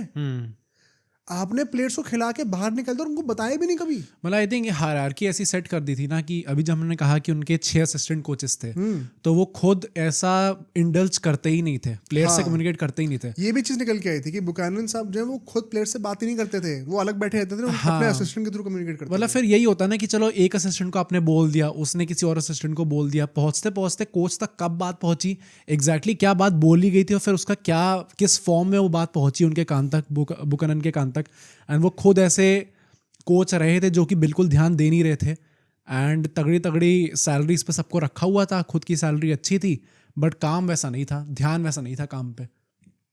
टू द पॉइंट की एक और चीज़ सुनने में आती है कि लोगों की जो फील्डिंग ड्रिल्स होती हैं प्रैक्टिस में, वो फील्डिंग ड्रिल्स होती थी और प्लेयर्स को पता ही नहीं होता था कि हमारा मैच में रोल क्या है। स्लिप का रोल है, कवर्स का रोल है, डी फील्डर का रोल है, कुछ पता ही नहीं होता था, उसके बिना फील्ड ड्रिल्स करा रहे हैं। ये तो मैंने सुना ही नहीं कभी। तो ये सब केकेआर के बिहाइंड द सीन्स चल रहा था। अब इसका रिजल्ट क्या होता है, केकेआर पहला मैच तो जीतती है, उसके बाद हिस्टोरिक लूजिंग स्ट्रीक है आज तक की, 9 मैचेस लगातार हारी है। केकेआर की एक ऐसी टीम है आईपीएल में जिसकी हाईएस्ट विनिंग स्ट्रीक भी है, बिगेस्ट लूजिंग स्ट्रीक भी है। 9 मैचेस लगातार हारते हैं ये लोग भाई। ओवरऑल आखिरी में 2 मैच जीत जाते हैं, ओवरऑल 3 मैच जीते 14 में से, 8th फिनिश करते हैं। One of the worst performances of all time. मतलब शायद मैं गलत होऊंगा, मुझे भी एकदम से सारे 18 साल के टेबल्स याद नहीं है, बट मुझे नहीं लगता कोई भी और ऐसी टीम है जो सिर्फ 3 मैच जीती हो। मतलब आई थिंक अगर आपका पूरे उस सीजन में आपकी हाईलाइट ये थी कि आईपीएल का जो फर्स्ट एवर सुपर ओवर था, वो केकेआर के मैच में हो गया था भाई, केकेआर ज़ारा के मैच में। हम लोग उस टाइम, हम लोग बहुत छोटे थे उस टाइम पे, 8-9 साल के थे। मैं तो भाई काफी छोटा हूँ, तुम तो 4-5 साल के थे भाई। मुझे ये भी बड़ा स्पेसिफिकली याद है उस टाइम पे ना, क्योंकि साउथ अफ्रीका में था तो मैचेस थोड़े लेट भी होते थे, और ये वाला मैच जो है 12 बजे के, 12 नहीं शायद मेरे ख्याल से 10-11 बजे से ऊपर खिंच गया था, जो कि आजकल हमारे लिए नॉर्मल है। लेकिन आप एक 9 साल के बच्चे को ना थप्पड़ मार के बोल रहा था, बेटा सुबह स्कूल जाना है, 9-10 बजे सो जाओ। तो मुझे याद है उस टाइम पे हम लोग सो रहे थे, नींद आ नहीं रही थी ऑफकोर्स, और फिर कुछ हुआ था कि लाइट चली गई थी, एसी ऑफ हो गया था, कुछ हो गया था, तो नींद सबकी खुल गई थी, और तब दोबारा टीवी ऑन हुआ था, और तब वो सुपर ओवर चल रहा था। ये मुझे मेमोरी याद है अभी तक। तो मैंने वो मैच पूरा देखा नहीं था, मैंने सुपर ओवर देखा था। फिर सेकंड इनिंग्स कट गई थी क्योंकि सोनी की वजह से, स्कूल था अगले दिन। बट मतलब वो आईपीएल का फर्स्ट एवर सुपर ओवर था, बहुत इंटरेस्टिंग होती थी। अरे भाई सुपर ओवर हो गया, ऐसा भी होता है, नई चीज हो गई भाई, कुछ नई चीज हो गई, तो स्कूल में बातें भी होती हैं। तो ये क्रेज था उस टाइम पे, बट ये केकेआर की हाईलाइट थी जिसमें वो हारे थे अल्टीमेटली। अच्छा, इसमें हार गए थे अल्टीमेटली। तो ये तो इनका हाल था, ठीक है। अब उस सीजन हमने अभी बुकैनन साहब के जो पूरे त्रुटता थी वो सब एक्सप्लेन करी, टीम की परफॉर्मेंस एक्सप्लेन करी। अब हमारे जो ओनर्स हैं उनका डिस्कस करते हैं, जो प्रोटैगनिस्ट हमारे दूसरे हैं, मिस्टर शाहरुख खान, उनकी बातें करते हैं। ये भी बहुत इंटरेस्टिंग स्टोरी है। देखिए, जय मेहता जो है वो कहते हैं कि उस साल जो है हम लोग का प्लान था, जूही चावला, मेरा और शाहरुख खान का, कि हम लोग जो है वहाँ जाएंगे, टीम को सपोर्ट करेंगे, लाइक फर्स्ट सीजन, होपफुली चीज़ें अच्छी होंगी। अब वो लोग इनिशियली तो गए थे, थोड़े ही टाइम में शाहरुख खान और जूही चावला वापस चले गए, ठीक है। जय मेहता कहते हैं मुझे प्रॉमिस किया था कि ये 10 दिन में वापस आएंगे, ये कभी वापस नहीं आए, और इन्होंने सब ऑन रिकॉर्ड बोला, खुद ये बोला। It's one second very funny कि इन्होंने खुद बोला ये सब। कहते हैं कि मैं बहुत लोनली फील करता था उस टाइम पे। फिर मैंने देखा अच्छा ये सब हुआ है, तो शाहरुख खान का भी जरा एंगल सुन लेते हैं कि उन्होंने ऐसा क्यों करा। ओ भाई वो तो और वल्नरेबल। शाहरुख खान कह रहे हैं कि ये मुझे आज तक बात चुभती है कि मैं वो सीजन छोड़ के वापस आ गया और मैंने अपनी ही टीम को अबैंडन कर दिया। पर मेरा स्टेट इतना खराब था, कहते कि मैं बाथरूम में जाके रोया करता था मैचेस के बाद, इतना बुरा हाल था मेरा। मतलब ये गिल्ट में रोते थे या फिर क्योंकि टीम इतना गंदा कर रही है? टीम इतना गंदा कर रही है। ओके, कि यार मैं वही ना 2008 याद करो, इतना पैशनेटली हर मैच में कर रहे हैं। शाहरुख खान का मुझे लगता है कि वो जेन्युइनली था कि मतलब I am a winner in life, यहाँ पे आके तो मैं जीतने ही वाला हूँ, और मैं जीत क्यों नहीं रहा है बट डाइजेस्ट नहीं हो रही है। मतलब आई थिंक शाहरुख खान को जब से एकदम प्रॉपर ध्यान गया है मूवीज वगैरह पे, तब से मतलब मैंने उनको ऐसे परसीव करा है कि he comes across as a very emotionally stable guy. अच्छा, बट यस वो थोड़े एरोगेंट मोमेंट्स होते हैं उधर, जिसको लोग सैवेज कह देते हैं। बट इस हद तक कि आई वुड इमेजिन कि अच्छा उनकी क्रिकेट टीम परफॉर्म नहीं करी, so he would be crying in his bathroom because of them not performing. ये it was very hard for me to digest. ये भी कहते हैं शाहरुख खान कि मैं रात के 3-3 बजे जो है, क्योंकि इंडिया में रात के 3 बज रहे हैं, या मैं कॉन्फ्रेंस कर रहा हूँ केकेआर की मैनेजमेंट के साथ कि क्या हो रहा है, हम ऐसा क्या कर सकते हैं अपने एंड से कि टीम सुधर जाए, कुछ बेहतर हो जाए. कुछ ठीक ही नहीं हो रहा भाई. मतलब it seems like he was feeling helpless. या एंड सो वॉज मिस्टर जय मेहता, जो कि वहाँ अकेले टीम को सपोर्ट कर रहे थे. हाँ ओवरऑल टीम का मोराल तो खराब होना ही था. ना ओनर सपोर्ट कर रहे हैं, ना टीम में कुछ अच्छा हो रहा है, और जो कोच हैं वो तो क्रूरता अपनी चला ही जा रहे हैं. या तो यार मतलब अगर आपको ये सब बैक स्टोरी अब पता चल रही है ना, तो it is not a surprise कि केकेआर से 3 मैच क्यों जीती है.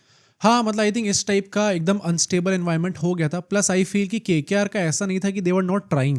मतलब आई थिंक इस पूरी स्टोरी इतनी दर्दनाक भी इसलिए है, अगर कोई केकेआर फैन को इतना लग रहा होगा, क्योंकि वाला भाई मुझे तो नहीं लग रहा, बट किसी केकेआर फैन को अगर गंदा लग रहा है तो इसलिए भी क्योंकि अब तो हम 3 बार जीत चुके हैं ना. हाँ, क्योंकि सक्सेस केकेआर जो जेन्युइनली ट्राई कर रही थी उस टाइम पे, उन्होंने एक टैलेंट रिसोर्स डेवलपमेंट विंग करके निकाला था कि वो पैन इंडिया जो है वो पूरा स्काउट करेंगे प्लेयर्स को. इसका एग्जांपल चाहिए बेसिकली, इंस्पिरेशन कहाँ से थी इसकी, धोनी की मूवी देखी सबने. हाँ, उसमें वो सीन आया था ना जब वो कहते हैं कि हम ऐसी सिमिलर चीज बनाएंगे जिससे फिर अल्टीमेटली धोनी और रैना जैसे प्लेयर स्काउट भी होंगे. निकलते हैं. या उससे इंस्पिरेशन लेके केकेआर निकाला. तो वही- वन सेकंड देखो, तुम बिजनेस माइंड देखो. हाँ एग्जैक्टली. स्काउटिंग तब से सोच रहे हैं ये लोग लॉन्ग टर्म, बिजनेस एस्पेक्ट पे भी, क्रिकेटिंग एस्पेक्ट में भी. विजन बहुत अच्छा था लेकिन इम्प्लीमेंटेशन बहुत प्लस मतलब again one of the first teams in IPL जिन्होंने ऐसा टाइप का एक पूरा निकाला हो प्रोग्राम. पर फेल हो गया. फेल हो गया. मुझे इसलिए लगता है कि ये लोग ट्राई तो कर रहे थे यार. क्यों कि- फेल हुआ? क्यों?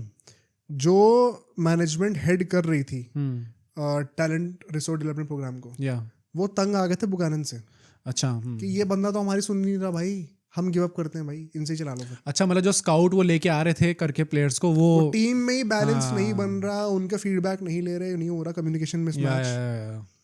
बुकानन की वजह से वो प्रोजेक्ट भी बंद हो गया. हम्म. ये हाल था उस टाइम पे बुकानन का भाई. मतलब मैं विलेनाइज नहीं करना चाहता, लेकिन आप सुनोगे तो इस स्टोरी में clearly there is a big problem. हाँ. इतना सब कुछ सुन के आपको लग रहा होगा इससे बुरा तो और क्या ही हो सकता है. या. और अब हम बात करते हैं सबसे बड़े कंट्रोवर्सी की. जब आप सोचो कि थिंग्स कांट गेट वर्स, अभी हम आ जाते हैं एक बहुत ही फनी बट एक बहुत ही ईवल टाइप के स्टोरी एंगल पे. यहाँ पे ये सब तो देखो बिहाइंड द सीन्स चल रहा था. हाँ. जो चीज़ पब्लिक फेमस हुई थी ना, ये आईपीएल का सबसे पहला स्कैम आप कह सकते हो, सबसे बड़ी कंट्रोवर्सी, पहली कंट्रोवर्सी आप कह सकते हो. एक फेक आईपीएल प्लेयर के नाम से ब्लॉग चालू हुआ था उस साल. ठीक है, उस ब्लॉग का नाम था फेक आईपीएल प्लेयर. या. और उसके ना मतलब उस ये मैंने क्रॉस चेक करा था, तो उसमें ऑलरेडी डिस्क्रिप्शन लिखा हुआ था कि ये एक Fictitious है, या. फिक्टिशियस अकाउंट है, इसको सीरियसली मत लेना. बट अब वही है ना कि चीज़ें कभी कभी एक्यूरेट निकल जाती हैं. तो हाँ. वो फेक आईपीएल प्लेयर जो ब्लॉग था, उसमें जो बंदा जो ब्लॉग लिखता था, वो अपने आप को ऐसे पोर्ट्रे कर रहा था कि वो एक्चुअली में केकेआर का ही एक प्लेयर है. स्क्वाड में एक प्लेयर है. वो स्क्वाड में ही एक प्लेयर है. Yeah. वो सारी इनसाइड इन्फॉर्मेशन लीक कर रहा है. हाँ. और वो ना हर प्लेयर को एक निकनेम दे दिया था ताकि वो कोई लीगल इशू में फंसे ना. निकनेम दे दे तो आप डायरेक्टली कह नहीं सकते कि आपने इस प्लेयर की बेइज्जती करी. और वो कई सारे ऐसे मसालेदार, कंट्रोवर्शियल, शॉकिंग खुलासे करता था. अब बात क्या हो गई कि एक मैच में ना उसने प्रिडिक्ट किया था कि ये चेंजेस होने वाले हैं, या. जो कि काइंड ऑफ एक्सपेक्टेड नहीं थे, और वो एक्चुअली में चेंजेस हो गए. या. तो लोगों को लगा कि ये जानबूझ के बोल रहा है, ये फिक्टिशियस अकाउंट है, लेकिन ये सही में कोई एक प्लेयर है भाई. हाँ. और ये सही में लीक हो रही है. मतलब ये जो उस दिन की जो पूरी डेट थी, अप्रैल 26 को ये हुआ था. हाँ. एंड उसमें पूरा इसके चलते हुए, मतलब just to tell you guys, कितना फेमस हो गया था ब्लॉग उस टाइम पे. 1.5 लाख विजिटर्स आए थे उस पूरे ब्लॉग पे उस दिन पे. एंड ऑन एन एवरेज एक ब्लॉग पे अगर आप कितना वक्त बिताते हो, प्रॉब्लम आप सोचो कि चलो 5 मिनट में हमने ब्लॉग पढ़ लिया, उतना हो जाएगा. ऑन एन एवरेज लोग 15 मिनट बिता रहे थे उस पूरे ब्लॉग को पढ़ने में. 15 मिनट का था. दैट्स ग्रेट भाई, दैट्स ग्रेट. हम समझते हैं ना. हाँ, मतलब हम लोग वीडियो पे 15 मिनट लाना इज वेरी डिफिकल्ट, ब्लॉग पे लाना और भी ज्यादा डिफिकल्ट है. एग्जैक्टली. तो इतना क्रेज था उसका उस टाइम पे. ये चीज पता मुझे नहीं पता थी. हाँ, आई थिंक 99% लोगों को नहीं पता होगी ये चीज. आई डोंट थिंक ये फेमस है. मतलब अगर हमसे कोई बड़ा है 5-10 साल, उन्हें भी नहीं पता होगी. उनको पता होगा मेरे ख्याल से. ये बहुत पॉपुलर हुआ उस टाइम पे. था पॉपुलर. मतलब मैं तो 8-9 साल का था, मुझे क्या ही पता होगा. बट कोई अगर उस टाइम पे 19-20 साल का है कोई लड़का, उसको तो पता होगा मेरे ख्याल से. मतलब ये इस चीज ने इतनी फेमस हो गई थी कि इस चीज को सेलिब्रिटीज, मीडिया, हर कोई एक्नॉलेज कर रहा था। भाई केकेआर कैंप ने एक्नॉलेज कर लिया था कि ये फालतू में हमारा इविल इंटेंट लेके हमें लांछन लगाना चाह रहे हैं, ऐसा कुछ भी नहीं है। शाहरुख खान ने उस टाइम पे कुछ ऐसा बोला था, आई हाँ। रिमेम्बर, पर्वर्ट समथिंग करके यूज करा था, he is an evil pervert करके। हाँ। तो इस हद तक ये बातें सारे ओनर्स तक पहुंच गई थी। एंड बाकी सारी फ्रेंचाइजीज के लिए तो इट वुड बी मतलब एक हंसी ठिठोली वाली बात होगी, बट केकेआर में जिसमें ऑलरेडी इतनी प्रॉब्लम चल रही है अंदर, प्लस सारे लोग विश्वास कर रहे थे कि एक्चुअली में कोई अंदर का खिलाड़ी है। अब तुम ये सोचो, वाई केकेआर? वंस अगेन ये this goes on to show once again, KKR के ऊपर जो आई बॉल्स थी, जो अटेंशन था, जो Yeah. फॉलोइंग थी, वो बाय अ डिस्टेंस बहुत ज्यादा थी बाकी टीम से।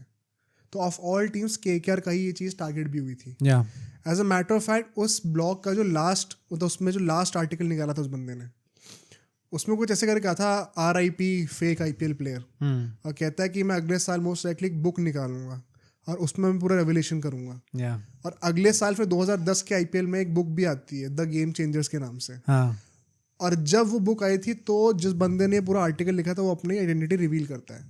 उस बंदे का नाम था अनुपम मुखर्जी, जो कि बैंगलोर में एक मार्केटिंग पोजीशन में काम करता था। या एंड इट सीम्स कि मार्केटिंग प्लॉय था एक अपनी बुक का हाइप बनाने के लिए। मतलब उन्होंने कहा था कि उन्हें आज तक किसी भी IPL प्लेयर से आज तक मिले भी नहीं है। ये सब नाटक था एक। Plus at the same time एक और बहुत इंटरेस्टिंग पार्ट इसमें ये है कि नेचुरली जब ये ब्लॉग निकल के आ रहे थे, सबका ऐसा सोचना था कि यार कौन खिलाड़ी एक्चुअली में हो सकता है। हाँ। एंड उसमें अल्टीमेटली लोगों का जो सस्पिशन गया था वो अल्टीमेटली आकाश चोपड़ा पे गया था।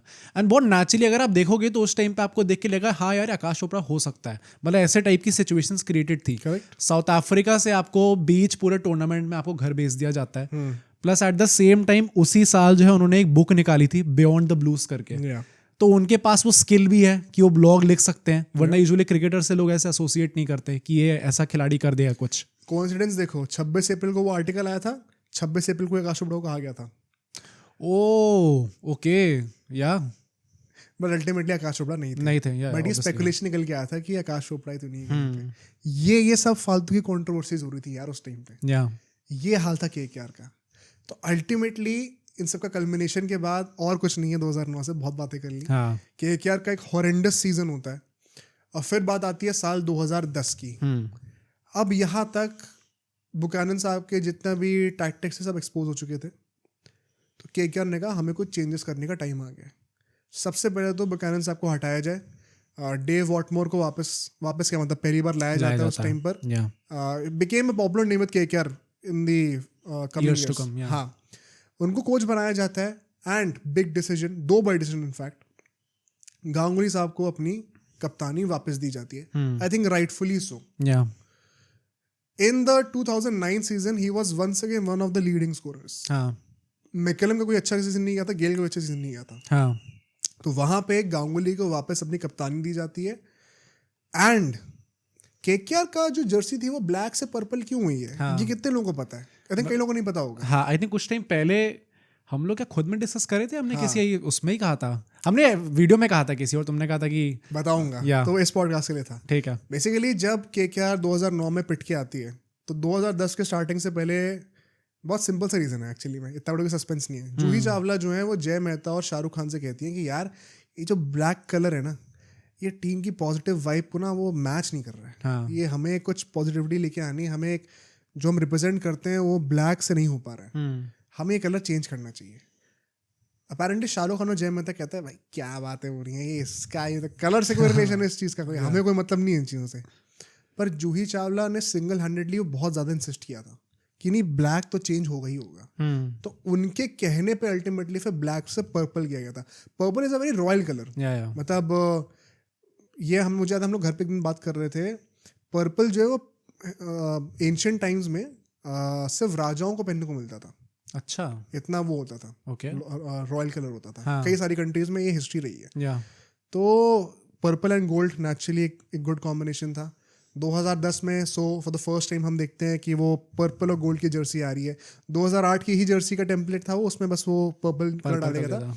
मुझे लगता है बहुत अंडररेटेड है। हाँ। लोग ब्लैक गोल्ड की बात करते हैं, वो जर्सी भी बहुत तगड़ी। हाँ, मतलब purple there is no doubt कि अच्छा तो लगता ही है। शेड ऑफ पर्पल आल्सो ना, and what shade of gold. तुम्हें याद है वो जर्सी? याद है। टॉप नॉच लगती थी भाई वो भी देखने में। मतलब मेरा ये ऐसा सोचना था जब हमने IPL 2025 की जर्सीज का रिव्यू करा था, उसमें हमने डिस्कस किया था कि कैसे एक वो रेट्रो जर्सी निकाली है KKR ने, जो कि एकदम वैसी लग रही है, बहुत सुंदर सी। एंड एक हमारे व्यूअर ने कमेंट करके कहा था कि black is a sign of bad luck, and इसलिए इट्स अ पॉसिबिलिटी कि इसके चलते हुए KKR ने चेंज करा हो। आई थिंक जूही चावला के दिमाग में थोड़ा कुछ समवॉट ऐसा ही था। जो गांगुली वाला पॉइंट था कि उनको कप्तानी वापस दी गई, मतलब people would say he was 38 by then and वो इंटरनेशनल क्रिकेट से रिटायर हो चुके थे, तो क्या एक्चुअली में सही डिसीजन था भी? जब तक नई साइकिल शुरू नहीं हो रही है तब तक जो बंदा नेचुरली आपका कप्तान होना चाहिए था उसको वापस कप्तानी देनी चाहिए थी, क्योंकि और कोई ऐसा नहीं था जिसको आप जो है यार देखो कुछ चीज़ें ना, अच्छा एक और मोर सीरियस नोट, इसकी बातें हम अभी और करेंगे। कुछ चीज़ें सिर्फ क्रिकेट की बातें नहीं होती हैं। अच्छा, some things go beyond that also. या आप कोलकाता में हो, गांगुली हैज टू बी, ऐसे नहीं कर सकते, ऐसे नहीं कर सकते। या और ये बात अगर आपको विश्वास नहीं हो रही है तो अभी हम इसको भी प्रूव करेंगे, या अभी आप वेट करो, ठीक है। तो इससे क्या होता है, अब KKR के कप्तान दोबारा आ चुके हैं गांगुली, जो कि इंटरनेशनल क्रिकेट से रिटायर हो चुके हैं, way past his prime no, but mega auction से पहले का ये लास्ट सीजन था, 3 साल की साइकिल होनी थी, ठीक है।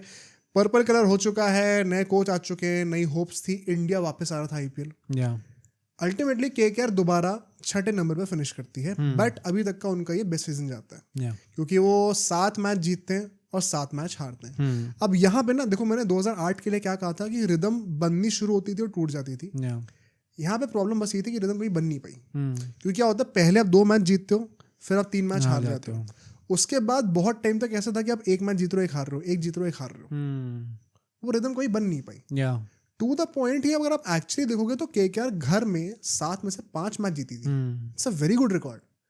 बाहर जाके मैं सब ज्यादा हो गया था। या एंड इंटरेस्टिंगली इस साल भी सौरव गांगुली KKR के टॉप स्कोरर थे भाई, 493 runs, I think it's a very good season भाई। 38 की एज में, या when you were wrongfully remove from captaincy last season, आपने यहाँ पे आके फिर से टॉप स्कोरर बन के दिखाया KKR का।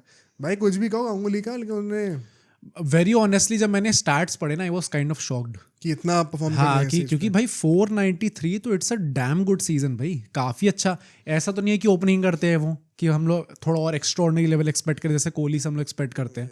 2 मैच तो मैच भी जीते थे उस टाइम पे, एक मैच में 88 बनाए थे 54 बॉल्स पे, तो 2-3 आइकॉनिक परफॉर्मेंस भी थी। या बट सीजन खत्म होता है, 6 पे KKR फिनिश करती है, और by the time 3rd season ended, KKR 8 में से वो अकेली टीम थी अब जो कि प्लेऑफ्स के लिए अभी तक क्वालिफाई नहीं करी थी। या अभी हम पंजाब के लिए कहते हैं ना 10 साल से क्वालिफाई नहीं करे, पहले 3 सीजन के बाद KKR performance wise worst team थी। या आज सुनना बड़े अजीब लगता है, क्योंकि अगले ही 3-4 साल में KKR टॉप टीम बनने वाली थी अलोंगसाइड CSK में 2 टाइटल्स। इतना ड्रास्टिक चेंज होने वाला था KKR के फॉर्च्यून्स में, बट उस टाइम तक KKR अकेली ऐसी टीम थी जो कि प्लेऑफ्स के लिए क्वालिफाई करी नहीं थी। उस समय प्लेऑफ्स होते थे, उस टाइम पे सेमीफाइनल्स कहा जाता था। आई थिंक ये जो ड्रास्टिक चेंज हमने आगे चल के देखा, जहाँ पे KKR एकदम से ऊपर चढ़ती है, इसका बहुत बड़ा रीजन ये था कि जो ओनर्स उनको फाइनली थोड़ी बहुत अकल आई थी। करेक्ट, फाइनली उन्होंने ऐसा सोचा कि यार शायद हम लोग इस चीज़ को सही से नहीं चला पा रहे, so we should appoint a CEO जो कि स्पेशलाइज ही इसके अंदर करता हो, एंड दैट इज वाई उसको अगर हम लोग उसके हाथों में एक कमान दे देंगे तो वो टीम को अच्छी तरीके से आगे ले जा सकता है। एग्जैक्टली। एंड सो जो लेजेंडरी पर्सनालिटी हैं जो कि टिल डेट KKR के साथ हैं, 24 सितंबर 2010 को वेंकी मैसूर को अपॉइंट करा जाता है। एंड वेंकी मैसूर में ना एक बड़ी पोलराइजिंग फिगर है। हाँ भाई, मतलब मुझे लगता है कि business wise he is a very smart guy. KKR को जो एक उन्होंने ग्लोबल फ्रेंचाइज बना दिया है, he is a visionary in that sense. Mumbai, Delhi, ये अपना बैंगलोर, जितना भी कह लो, सबने फॉलो करा है। KKR was the first team जिन्होंने ये चीज़ शुरू करी थी। एंड अपना कैरिबियन प्रीमियर लीग में तो अनपैरेलल्ड सक्सेस है KKR का, गट्ठा बना रखा उन्होंने वहाँ पे, अपना मजाक बना रखा वहाँ पे। तो वेंकी मैसूर का वो विजन था हमेशा से, but at the same time मुझे लगता है कई बार ऑक्शन में अगर सही बंदी गाइडेंस ना होना तो थोड़ा सा मैसअप होता है जरूर। तो वो पोलराइजिंग फिगर है, बट आई थिंक उनके लीडरशिप के अंडर KKR ने सक्सेस ज़्यादा दिखाई है। प्लस आई थिंक पोलराइजिंग इस सेंस में भी है, मतलब अगर आपको एक स्टोरी बताएं तो जो उनका पहला सजेशन था KKR कैंप में आते ही, that was get rid of everyone, start fresh, बिल्कुल भी रिटेंशन मत करो, एकदम जीरो से स्टार्ट करो। इवन जो हमारे शाहरुख खान थे, जो बाकी ओनर्स थे, उनका भी कुछ तरीके से सोचना ऐसा था कि यार ये जो फॉर्मेट है it is relatively new for these older guys. क्योंकि उस टाइम पे आए हुए फॉर्मेट को 3-4 साल हुए थे ना. हाँ, I think this is true actually. बहुत एक्यूरेट सोच थी एक्चुअली में शाहरुख खान की. वो उन्होंने खुद कहा कि हमें लग रहा था कि कहीं ऐसा तो नहीं है कि जो लेजेंड्स हैं हमारे इंडियन क्रिकेट के, जो कि अब अपने रिटायरमेंट पे आ चुके हैं, गांगुली तो रिटायर हो ही चुके थे इंटरनेशनल क्रिकेट से, वो इतना लेट अपने करियर में एक नए फॉर्मेट से अडेप्ट नहीं कर पा रहे शायद. No doubt on the player, it's just कि टाइमिंग थोड़ी गलत है. तो कहीं ऐसा तो नहीं हो रहा इन लेजेंड्स के साथ. And I think he was bang on, क्योंकि मुझे लगता है एग्जैक्टली यही प्रॉब्लम थी. मतलब आई थिंक इसका बट वही है ना कि डाउन साइड ये है कि जब आपके सीईओ आके ऐसी चीज़ें सोच रहे हैं कि हमें जीरो रिटेंशंस रखनी है. जीरो रिटेंशंस मीन्स कि गांगुली भी नहीं होंगे फिर आपकी टीम में. एंड ऐसा कहा जाता है कि गांगुली का जब टेन्योर खत्म हो रहा था उस टाइम तक आते आते शाहरुख खान और गांगुली बीच में बातें एकदम बंद हो गई थी. हाँ, ये भी केकेआर की ही डॉक्यूमेंट्री में मैंने लोगों को बोलते सुना. मतलब भाई ये कैसे ये चीज़ बोली जा रही है. मतलब बड़ा रियली अप्रिशिएट. मतलब इससे ज़्यादा मैंने एक डीपर इनसाइट किसी टीम में नहीं देखी अभी तक. मतलब आई थिंक कोई इन जनरल इन चीज़ों को सुन रहा होगा ना, उसे लगा होगा कि भाई कितना डीप जाके इसकी पूरा छानबीन करनी पड़ेगी. ऑल्दो वो डॉक्यूमेंट्री एक्सेस मिलना in itself was a very big. भाई मुझे पूछो ना मैंने कितना डीप. भाई तो मैं कह रहा हूँ नहीं मिलेगा कहीं पे भी. बहुत ज़्यादा डिफिकल्ट है पूरा एक्सेस वगैरह ही मिलना उस चीज़ का.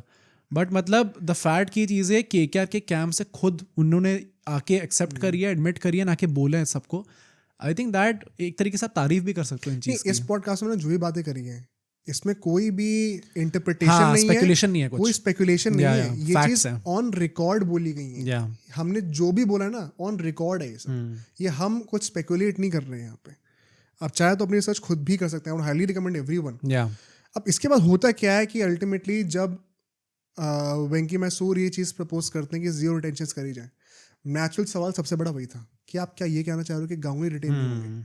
शाहरुख खान का बोला था जो पहला था, अब उनको यहाँ तक now we see the evolution of Shahrukh Khan. 3 साल हो चुके हैं. बहुत दिल से अपनी टीम को रखते थे वो. ही रियलाइज कि ये ऐसे नहीं चलेगा. एक अच्छे ओनर होने की रिस्पॉन्सिबिलिटी ये है कि मैं टीम को प्यार दूं, लेकिन बदले में जबरदस्ती में इतना एक्सपेक्टेशन ना रखूं. अनकंडीशनल लव हो, अनकंडीशनल होना चाहिए. एंड शाहरुख खान ने इस टाइम तक समझ लिया था कि मुझे डिस्टेंस करना पड़ेगा. मैं एक सीईओ अपॉइंट कर दे रहा हूँ, ये ध्यान रखेगा टीम का, मैं सिर्फ सपोर्ट करूंगा. तो अब शाहरुख खान ये कहते हैं कि देखो ये तुम्हारा डिसीजन है, गांगुली को रखना कि नहीं, मैं इसमें इंटरफेयर नहीं करने वाला. ठीक है. ये जरूर इसमें बोला जाता है कि, और ये चीज़ वेंकी मैसूर ने खुद बोली ऑन रिकॉर्ड वंस अगेन, कि जब उनकी शाहरुख खान से कॉन्वर्जेशन हो रही थी तो शाहरुख खान ने उनसे ये पूछा ज़रूर था कि यार मतलब आर यू सेइंग कि केकेआर में, कोलकाता में गांगुली नहीं रिटेन होंगे, गांगुली नहीं खेलेंगे. वेंकी मैसूर कहते हैं नहीं. क्योंकि वो कहते हैं कि मेरे पास, वेंकी मैसूर कहते हैं अपने लिए कि मेरे पास एडवांटेज ये था कि मैं एक नया बंदा था यहाँ पे, तो मैं किसी प्लेयर को जानता नहीं था, तो मैं सबको एज इक्वल ट्रीट कर रहा था. तो शाहरुख खान फिर उनको कहते हैं कि यार देखो कुछ भी कहो, बंदा हमारा कैप्टन था, टॉप स्कोरर रहा है, और हाँ हमारी थोड़ी अनबन हुई है, लेकिन इसका मतलब ये नहीं कि to the point they are great friends. मतलब अभी भी लास्ट सीन में मुझे याद है वो पीछे से आके गांगुली को हक कर रहे हैं, बात कर रहे हैं आपस में डीसी वाले मैच में, बहुत अच्छे टर्म्स में. वो ब्रीफ एक पीरियड था जो कि नेचुरली अब किसी बिजनेस पार्टनरशिप में होते तो दोस्तों में लड़ाई हो सकती है. तो शाहरुख खान ने बड़ा अच्छा जेस्चर दिया था उस टाइम पे. कहते हैं कि यार अगर हम गांगुली को रिटेन नहीं कर रहे ना, तो as a sign of respect ये पूरी की पूरी टीम हमें पे बैक करनी चाहिए ऑक्शन में. कि अगर हम गांगुली को रिटेन नहीं करें तो हम किसी को भी रिटेन नहीं करेंगे, क्योंकि ये उनकी टीम है. तो as a mark of respect फिर हम लोग सारे प्लेयर्स को रिलीज करेंगे. तो शाहरुख खान का ये पर्सपेक्टिव एंड वेंकी मैसूर का पर्सपेक्टिव की जीरो रिटेंशन हो, दोनों तालमेल खा रहे थे. एंड सो ये बात क्लियर हो चुकी थी कि केकेआर अब जीरो रिटेंशन रखेगा going into the 2011 mega auction. बात ये थी, बाकी प्लेयर्स को तो आप बोल दोगे, गांगुली सबको कैसे बोलोगे? 3 में से 2 साल तो वो टॉप स्कोर रहे हैं, अभी आपके कप्तान रहे हैं. अब ये हार्ड कॉन्वर्जेशन करनी थी वेंकी मैसूर को. वन सेकेंड, वेंकी मैसूर ने ये चीज़ खुद ऑन रिकॉर्ड बोली है. कहते हैं मैं गांगुली के पास जब गया, मैंने उनको इन्फॉर्म करा कि यार हम आपको रिटेन नहीं करने वाले और हम आपको अगले साल टीम में नहीं रखेंगे. तो गांगुली शॉक हो गए एंड कहते हैं इसका क्या मतलब है कि अगर मैं ऑक्शन में और मेरा नाम आएगा तो आप मेरे पैडल भी नहीं उठाओगे? वेंकी मैसूर कहते हैं नो. बात खत्म. मतलब I get Ganguly sentiment also यार. मतलब अगर आपने इस तरीके से सर्व कर रखा हो एंड अगर आप टॉप स्कोर रहे हो तो you have done your job. Yeah. इससे ज़्यादा आप क्या मतलब मांग सकते हो किसी खिलाड़ी से. कप्तानी पे वेरी ऑनेस्टली मतलब इन जनरल उनकी कैप्टेंसी स्किल्स पे कभी क्वेश्चन था नहीं. Yeah. ये सभी पिछले स्टार्टिंग के 3 साल में वो ज़्यादा क्लिक नहीं करे, बट मतलब एज अ खिलाड़ी उन्होंने वो सब करा जो कि आप पूछ सकते हो, मांग सकते हो किसी खिलाड़ी से.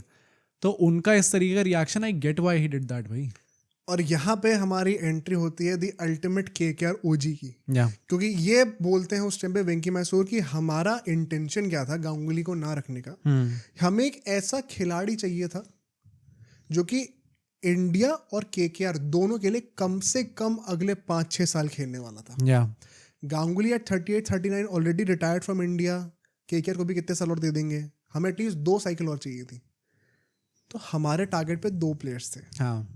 एक थे गौतम गंभीर, दूसरे थे रोहित शर्मा. या भाई it is crazy to imagine कि रोहित शर्मा कराते, क्योंकि रोहित शर्मा ने बाद में खुद भी कहा कि अगर कोई और टीम होगी तो मैं ईडन गार्डन्स में खेलना चाहूंगा.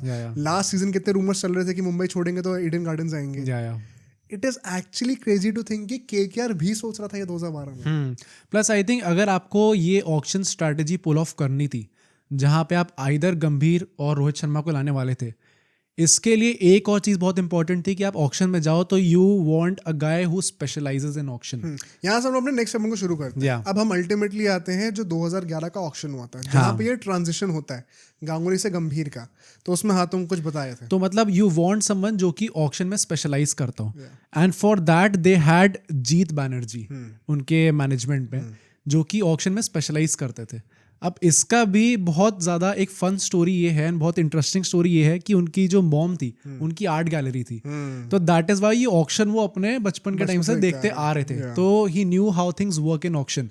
मतलब अगर आप स्टार्टिंग में ऑक्शन करोगे ना, किसी में भी आप पार्ट लोगे तो यू वुड बी सरप्राइज्ड कि कितनी जल्दी चीज़ें जा रही होती हैं. आपको समझ में नहीं आता कि भाई अच्छा टीम कितनी बन चुकी है, कौन खिलाड़ी अब नेक्स्ट कौन आने वाला है, क्या प्लान था इसको लेके. इस सबके बारे में ट्रैक रखना बहुत डिफिकल्ट होता है उस टाइम के अंदर. तो उसमें आप जॉय भट्टाचार्य बताते हैं कि उस टाइम पे जीत बैनर्जी बताते हैं. नहीं, जॉय भट्टाचार्य बताते हैं कि जीत बैनर्जी जो है उस टाइम पे क्योंकि स्पेशलिस्ट थे, तो उनके जो टैक्टिक्स थे वो तब किसी को पता नहीं थे. और वो कहते हैं कि आज की डेट में जो वो केकेआर के टैक्टिक्स होते थे वो आज की डेट में हर टीम कॉपी करती है ऑक्शन टेल पे.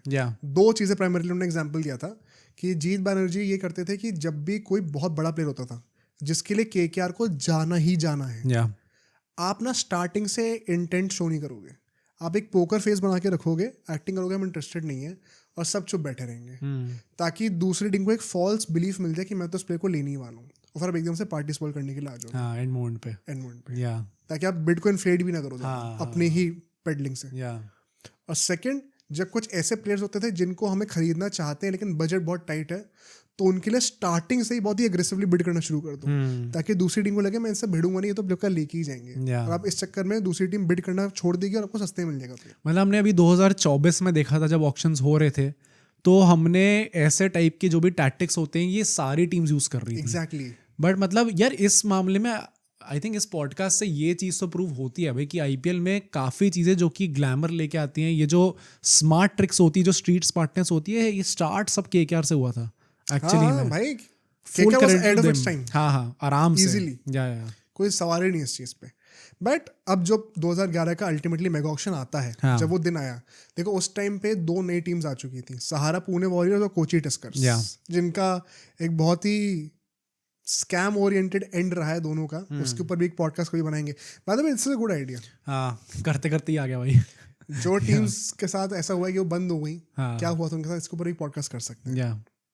तो क्या होता है कि देखो जब वो ऑक्शन आता है अल्टीमेटली सौरव गांगुली का नाम उठता है. You won't believe this, KKR तो बिड नहीं करती, कोई भी टीम बिड नहीं करती है.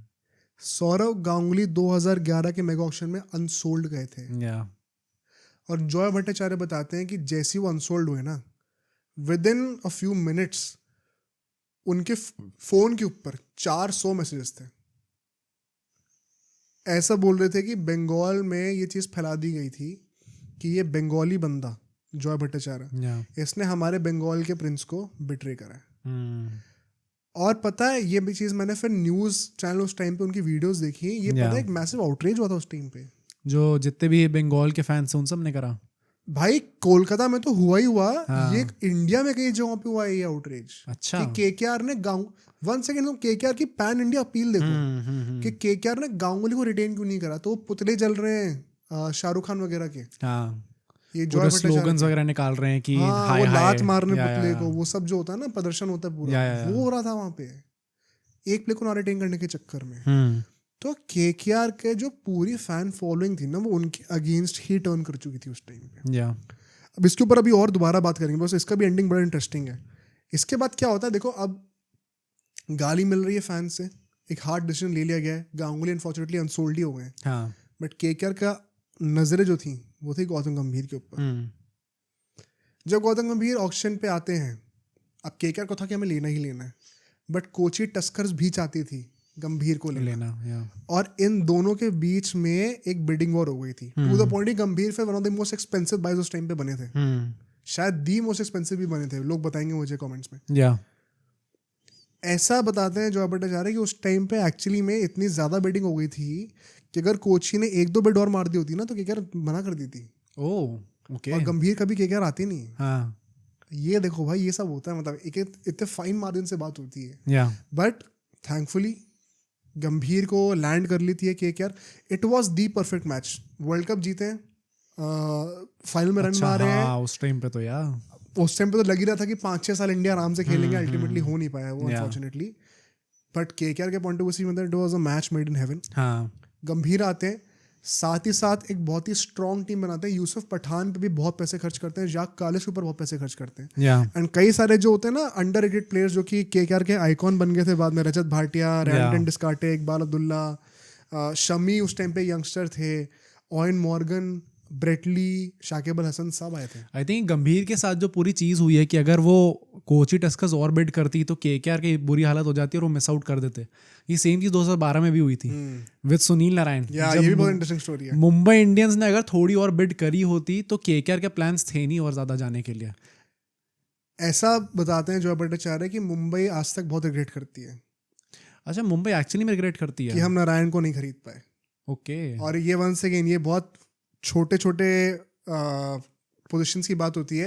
मुंबई ने अगर एक दो बार और बिड कर दी थी तो केकेआर मना कर नहीं देती करती। और नारायण मुंबई चले जाते। या can you imagine Narayan Mumbai में भाई, हिस्ट्री कितनी अलग होती, केकेआर के टाइटल्स नहीं होते यार, एग्जैक्टली कितनी बड़ी बात हो जाती है। इतने फाइन मार्जिन पे खेला जाता है। या द केकेआर रोहित शर्मा चाह रही थी एंड मुंबई नारायण भी चाह रही थी। सोचो स्वैप हो जाता तो क्या Yeah. होता। वॉट इफ वाला एक आईपीएल पॉडकास्ट ही बन सकता है इसके हाँ। ऊपर। बट ये चीजें होती हैं भाई। अल्टीमेटली इसके बाद केकेआर की टीम वंस अगेन एक सॉलिड टीम बनती है, बट फैंस अभी इनके अगेंस्ट थे। या और गांगुली क्योंकि अनसोल्ड चले गए थे तो वो माहौल बहुत ख़राब था। थैंकफुली गंभीर के अंडर केकेआर प्लेऑफ्स में पहुंचती है, पहली बार टॉप 4 में एंटर करती है, हाँ। मुंबई से हार जाती है। वो मैच मुझे अच्छे से याद है जो हारे थे वो। या एंड गंभीर जब वो मैच आए तो सब ताली बजाते अपने टीममेट्स के लिए, उम्मीदें थी कि अगले साल कुछ करके दिखाएंगे। उस साल आशीष नेहरा को पुणे वॉरियर्स में इंजरी हो गई थी, तो लेट इन दी आईपीएल फिर गांगुली को एज अ रिप्लेसमेंट ले आया गया था या ताकि एक वो जगह भर जाए। तो गांगुली भी अल्टीमेटली 3-4 मैच मेरे ख्याल से 2011 में भी खेले थे। बात फिर आती है टू द लास्ट पॉइंट, हम चलते हैं, खत्म करते हैं पॉडकास्ट को। अब एक थोड़ा सा टीजर दे देते हैं, अगर हमें कभी एक अगला बनाना हो केकेआर पे तो हम 2012 से 17 की बात कर सकते हैं गंभीर में।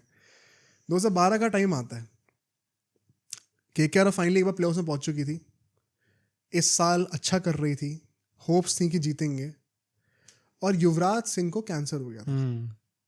और क्योंकि युवराज सिंह को कैंसर हुआ था तो उस साल सौरव गांगुली उनको लीड कर रहे थे पुणे को। या और मैच पड़ता है ईडन गार्डन्स में, पुणे वर्सेस केकेआर, या और वो सारे पिछले साल का ट्रॉमा वापस आ जाता है। ऐसे ऐसे हेडलाइंस छप रहे हैं कि after the partition Bengal will be divided for the first time. क्या ऑफेंसिव वो है भाई, क्या लिखा है, जियो पॉलिटिकल चले गया वहां से एकदम। या एंड गंभीर ने बोला था ये अश्विन के कुट्टी स्टोरीज पे कि मैं भी थोड़ा सा रिजर्व था इस बात को लेकर कि क्या रिएक्शन होगा, मैं श्योर नहीं था, क्योंकि टीम पता है ये it is also one of the big reasons why KKR का फिर वो पॉपुलैरिटी एंड एंगेजमेंट थोड़ा कम हुआ है बाद में। मैंने ये चीज़ ऑब्जर्व करी, केकेआर की जब ट्रॉफीज आनी शुरू हुई है ना, धीरे धीरे वैसे वैसे एंगेजमेंट भी कम हुआ है। ओके, बहुत बड़ा रीज़न इसमें क्या है कि जो एक बहुत बड़ा फैन फॉलोइंग थी गांगुली की, वो चले गए थे. KKR was now more focused on the team as opposed to branding. या थोड़ा सा एक होता ना अनपॉपुलर ब्रांड ऑफ क्रिकेट की, हम लोग लो टोटल्स को डिफेंड करेंगे. बहुत outlandish in your face team नहीं थी केकेआर या कि हम 400 बनाएंगे या फिर 100 अलॉट कर देंगे. एग्जैजरेट कर रहा हूँ, 400 बनते नहीं. But KKR were known for the cunning mind, जो कि गंभीर की एक पूरी छाप थी टीम के ऊपर. एंड 14-15 आते आते 15-16 आते थे कोहली, रोहित, धोनी बढ़ रहे थे. या तो केकेआर का खुद का focus on titles as opposed to branding, plus Ganguly का जाना, 2-3 डिसीजन जो कि केकेआर के फैंस को अच्छा नहीं लगा, and the popularity of Dhoni, Rohit, Kohli, मतलब they knew it was a losing battle वहाँ पे. जिसके चलते हुए फिर अल्टीमेटली ब्रॉडकास्टिंग भी at this point of time, जब वो सोनी से हटा, वो मैक्स से हटा, it is now much more cricket focused. वो एंटरटेनमेंट फैक्टर निकल चुका है. तो नाउ जिसके पास बड़े क्रिकेटर्स हैं वही ज्यादा फेम लेके जाएगा. तो ये 3-4 रीजंस हैं विच इज वाई कि केकेआर, जो कि बाय फार सबसे पॉपुलर टीम थी, वो एकदम से ही अभी 3rd-4th पे आ चुकी है. Coming back to the topic, 2012 में जब वो मैच हो रहा था, गांगुली बहुत रिजर्व थे उस टाइम पे. फैंस का सपोर्ट मिलेगा कि नहीं, ऐसा बोल रहे थे कि क्राउड जो है वो आधा ब्लू होगा. उस टाइम पे पुणे की जर्सी ब्लू थी, आधी पर्पल होगी. एंड गंभीर कहते हैं जब मैं मैच खेलने के लिए होटल से निकल रहा था, उस टाइम पे जो वहाँ पे गेट पे जो सर्विसमैन खड़े हुए थे, वो कहते हैं कि आप टेंशन ना लो, पूरा जो कोलकाता है वो आप ही के लिए सपोर्ट करेगा, क्योंकि केकेआर सिर्फ कोलकाता की है. और कहते हैं कि वो चीज़ मेरे दिमाग में बैठ गई थी जब तक मैं टॉस पे गया था, और वो मुझे इतना कॉन्फिडेंस दिया उसने कि अल्टीमेटली वो मैच बड़ा इंटरेस्टिंग हुआ था. वो मैच फंसा हुआ था एंड तक. केकेआर अल्टीमेटली जीत जाती है, 7 रन से ही जीतती है सर. 7 रन से जीतती है. गांगुली अपनी टीम के टॉप स्कोर होते हैं, नंबर 7 पे आके 36 रन बनाते हैं. हालांकि 35 बॉल उन्होंने खेली थी, लेकिन टीम के टॉप स्कोरर थे. तो एक बड़ा ही फिटिंग सा वो हुआ. जब वो टॉस पे भी आते हैं गांगुली उस मैच में, तो बहुत चीयरिंग हुई थी उनके लिए. एंड क्राउड जेन्युइनली ऑलमोस्ट आधी ब्लू थी उस टाइम पे. बट जब केकेआर जीती तो फिर सबने चीयर भी करा. तो वो एक बहुत ही इमोशनल बैटल था उस टाइम पे. फिर शाहरुख खान ने जाके गांगुली को झप्पी भी दी. आई थिंक ये एक बहुत ही, यार this is a very good note to end on, क्योंकि काफी एकदम वापस रीग्रुप हो गए सब लोग, वापस दोस्ती हो गई सबके बीच में. एक बहुत केकेआर फैंस के पर्सपेक्टिव से देखें, और केकेआर एज अ फ्रेंचाइज के पर्सपेक्टिव से देखें, गांगुली के पर्सपेक्टिव से भी देखें, गंभीर के पर्सपेक्टिव से भी देखें, हर चीज बहुत एक पॉजिटिव नोट पे एंड हो रही है. आप ऐसे सोचो ना, उस साल के बाद फिर गांगुली रिटायर होगा आईपीएल से. ये उनका लास्ट सीजन था, तो उनको ईडन गार्डन्स में अपना एक फिनाले मिल गया. और केकेआर उस साल अपना पहला टाइटल जीत गई. तो केकेआर के फैंस भी खुश हो गए. गांगुली को भी अपना फेवर मिल गया, केकेआर के फैंस भी खुश हो गए. और यहाँ से फिर स्टोरी अलग ही लेवल पे जाती रही. गांगुली फिर जाके बीसीसीआई के प्रेसिडेंट बने. आईपीएल में इतने सारे फ्रेंचाइजीज एसोसिएटेड हैं. केकेआर जो अब 3 टाइटल जीत चुकी है. तो चीज़ें काफ़ी अच्छी चल रही हैं. दोनों ही नोट पे काफ़ी अच्छा एंड है ये. पर एक स्टेटमेंट मुझे ज़रूर देना पड़ेगा, क्योंकि मैंने कहा था कि अगर आपको लग रहा है कि शाहरुख खान का जो इन्वॉल्वमेंट था वो बहुत ज़्यादा था और ये झूठ है, या गांगुली के साथ चीज़ें अच्छी नहीं हो रही थी, हम इसको प्रूफ करेंगे. तो प्रूफ यहाँ पे है. 2020 में अभी की बात है ये. गांगुली से एक इंटरव्यू में पूछा गया था कि केकेआर आपके अंडर सक्सेसफुल क्यों नहीं थी. गांगुली साहब ने ये कहा है कि मैंने अभी रिसेंटली गौतम गंभीर को एक इंटरव्यू में बोलते हुए सुना था, ये सब ऑन रिकॉर्ड है वंस अगेन, कि शाहरुख खान ने मुझे बहुत फ्रीडम दिया. 7 सालों में मुझसे सिर्फ एक बार क्रिकेट की बात कही थी, जब उन्होंने कहा था कि तुम टीम से निकलोगे नहीं, तुम सारे मैचेस खेलोगे, ये तुम्हारी टीम है, तुम्हें से बनाना तो बनाओ, बिगाड़ना तो बिगाड़ो, मैं बिल्कुल इंटरफेयर नहीं करूंगा. गंभीर को ऐसा कहा गया. गांगुली कहते हैं लेकिन मेरे साथ तो शाहरुख ने ऐसा नहीं करा. मैंने उनसे कहा था कि मेरे लिए भी सेम चीज़ करना, टीम मुझे सौंप दो, लेकिन शाहरुख जी ने मेरे साथ ऐसा नहीं करा. मतलब मैं यही कहूँगा कि ये पूरा टॉपिक था, सरप्राइजिंग क्यों था मेरे लिए, आई थिंक ये स्टेटमेंट में बयां हो जाता है. Exactly. मैंने स्टार्टिंग से गंभीर को ये बोलते हुए सुना है. यार मैंने सौरव गांगुली के टाइम पे केकेआर को उतना देखा नहीं. मैंने गंभीर के टाइम से हमेशा उनको ये बोलते हुए सुना है कि Shahrukh Khan is a very good owner, वो कभी दखल अंदाजी नहीं करते इन सबके बीच में. सब कहते हैं कि वन ऑफ द बेस्ट. हाँ, अब तो मतलब तभी KKR as a franchise grow भी करी है. मतलब कभी दखल अंदाजी नहीं करते. बहुत सपोर्ट करा था उनने जब गंभीर लगातार डक पे या फिर बहुत लो स्कोर्स पे आउट हो जा रहे थे, टू द पॉइंट कि वो खुद को ड्रॉप करने वाले थे, तब उनने उन पे विश्वास दिखाया. दैट इज़ वाई जब मैंने ये सब पीछे की बिहाइंड द स्टोरी सुनी, it was very hard for me to believe this कि यार ये शाहरुख खान ऐसा कर रहा था. एक्चुअली में अभी तक तो मैं इतने सालों से कुछ और ही सुनता हुआ आ रहा था. बट आई थिंक इस पॉडकास्ट में द बेस्ट थिंग इज कि हमने KKR as a franchise and Shahrukh Khan as an owner दोनों का बहुत ही अच्छा एवोल्यूशन होते हुए देखा है। मतलब ये ऐसे टाइप की जो पूरी पॉडकास्ट है, मतलब मैं अपना प्रचार नहीं कर रहा, but teams like RCB, Punjab, इन सबको दे मस्ट वॉच दिस भाई। हाँ, वेरी ट्रू। मतलब कि आपको कैसे एज एन ओनर एंड कैसे एज अ फ्रेंचाइज आपको इवॉल्व होना है ताकि आप आगे जाके टाइटल जीत सको। शाहरुख खान इतने ज़्यादा पैशनेट अगर ओनर थे, उसके बाद भी मतलब चलो ठीक है पहले 3 सीजन गंदे चले गए, उसके बाद यार वो बंदा बॉलीवुड का जो बादशाह कहा जाता है उनको, एकदम टॉप लेवल पे हैं वो। फॉर हिम टू रियलाइज किया ठीक है अगर ये टीम अच्छा करेगी ना, इसके लिए इंपॉर्टेंट ये है कि मैं इस टीम से दूर हो जाऊं। और उस डिटैचमेंट का रिजल्ट कितना जल्दी मिला, मिल 2012 भी में गया। जीत गए। हाँ, और फिर मतलब ऐसा अपॉइंट करना सीईओ को, इतनी हार्ड कॉल लेना कि गांगुली को हमें जाने देना पड़ेगा, टू द पॉइंट कि ऐसे डिस्कशन हो रहे थे कि अगर गांगुली जाते तो कोलकाता में खेलना डिफिकल्ट हो जाएगा भाई हम लोगों का। ऐसे टाइप के, कि धोनी को निकाल रही चेन्नई या फिर सचिन को निकाल रही मुंबई, हाँ, ये ऐसा वैसे टाइप टाइप का का डिसीजन है। तो वो उस टाइम पे लेना, उसके बाद बैक करना टीम को, एंड देन फाइनली अगले 2 साल में रिजल्ट निकल के आना। And the good thing is कि फाइनली, यूजुअली हम लोग ऐसा देखते नहीं है क्रिकेट में भी कि हमेशा सारी चीज़ें एकदम पॉजिटिव नोट पे एंड हो, बट यहाँ पे genuinely this is one of those cases जहाँ पे अच्छे नोट पे सब कुछ एंड हुआ। और मतलब इससे ये बात भी क्लियर होती है कि अच्छी और बुरी चीजें दोनों की आईपीएल में KKR one of the OGs रही है। या चाहे बुरी चीजें उठा लो, कंट्रोवर्सी उठा लो, चाहे विजनरी मूव्स उठा लो, but KKR has been one of the OGs and I think that's a good note to end the podcast. I hope सबको पसंद आया होगा एंड आई थिंक ये पॉडकास्ट सिर्फ केकेआर फैंस के लिए नहीं लेकिन सारे क्रिकेट फैंस के लिए, इसमें बहुत कुछ सीखने को है। हाँ, एंड बहुत अनटोल्ड स्टोरीज हैं। मतलब आईपीएल कैसे ग्रो हुआ है उसमें भी हमने काफी हद तक बातें कर ली हैं इसकी, क्योंकि ये सब नॉर्म था उस टाइम पे, सब होता था, पार्टीज वगैरह तो कितना कॉमन था भाई स्टार्टिंग में। एग्जैक्टली। तो once again I would request कि अगर आपके दिमाग में किसी भी और टीम की ऐसी कोई स्टोरी है, let us know in the comments, we'll dig it up. अगर हमें लगेगा इनफ मटेरियल है, 1-1.5 घंटे का पॉडकास्ट बन सकता है, we'll definitely cover it. Always looking out for such stories. हमें खुद इतना मजा है इसके बारे में रिसर्च करने में। आई होप आपको मजा आया होगा। मजा आया तो प्लीज़ वीडियो को लाइक कर दीजिए, चैनल को सब्सक्राइब करिए, ऐसा बहुत सारा कॉन्टेंट आता रहेगा। और बहुत जल्दी आपसे दोबारा मिलते हैं अगले पॉडकास्ट में।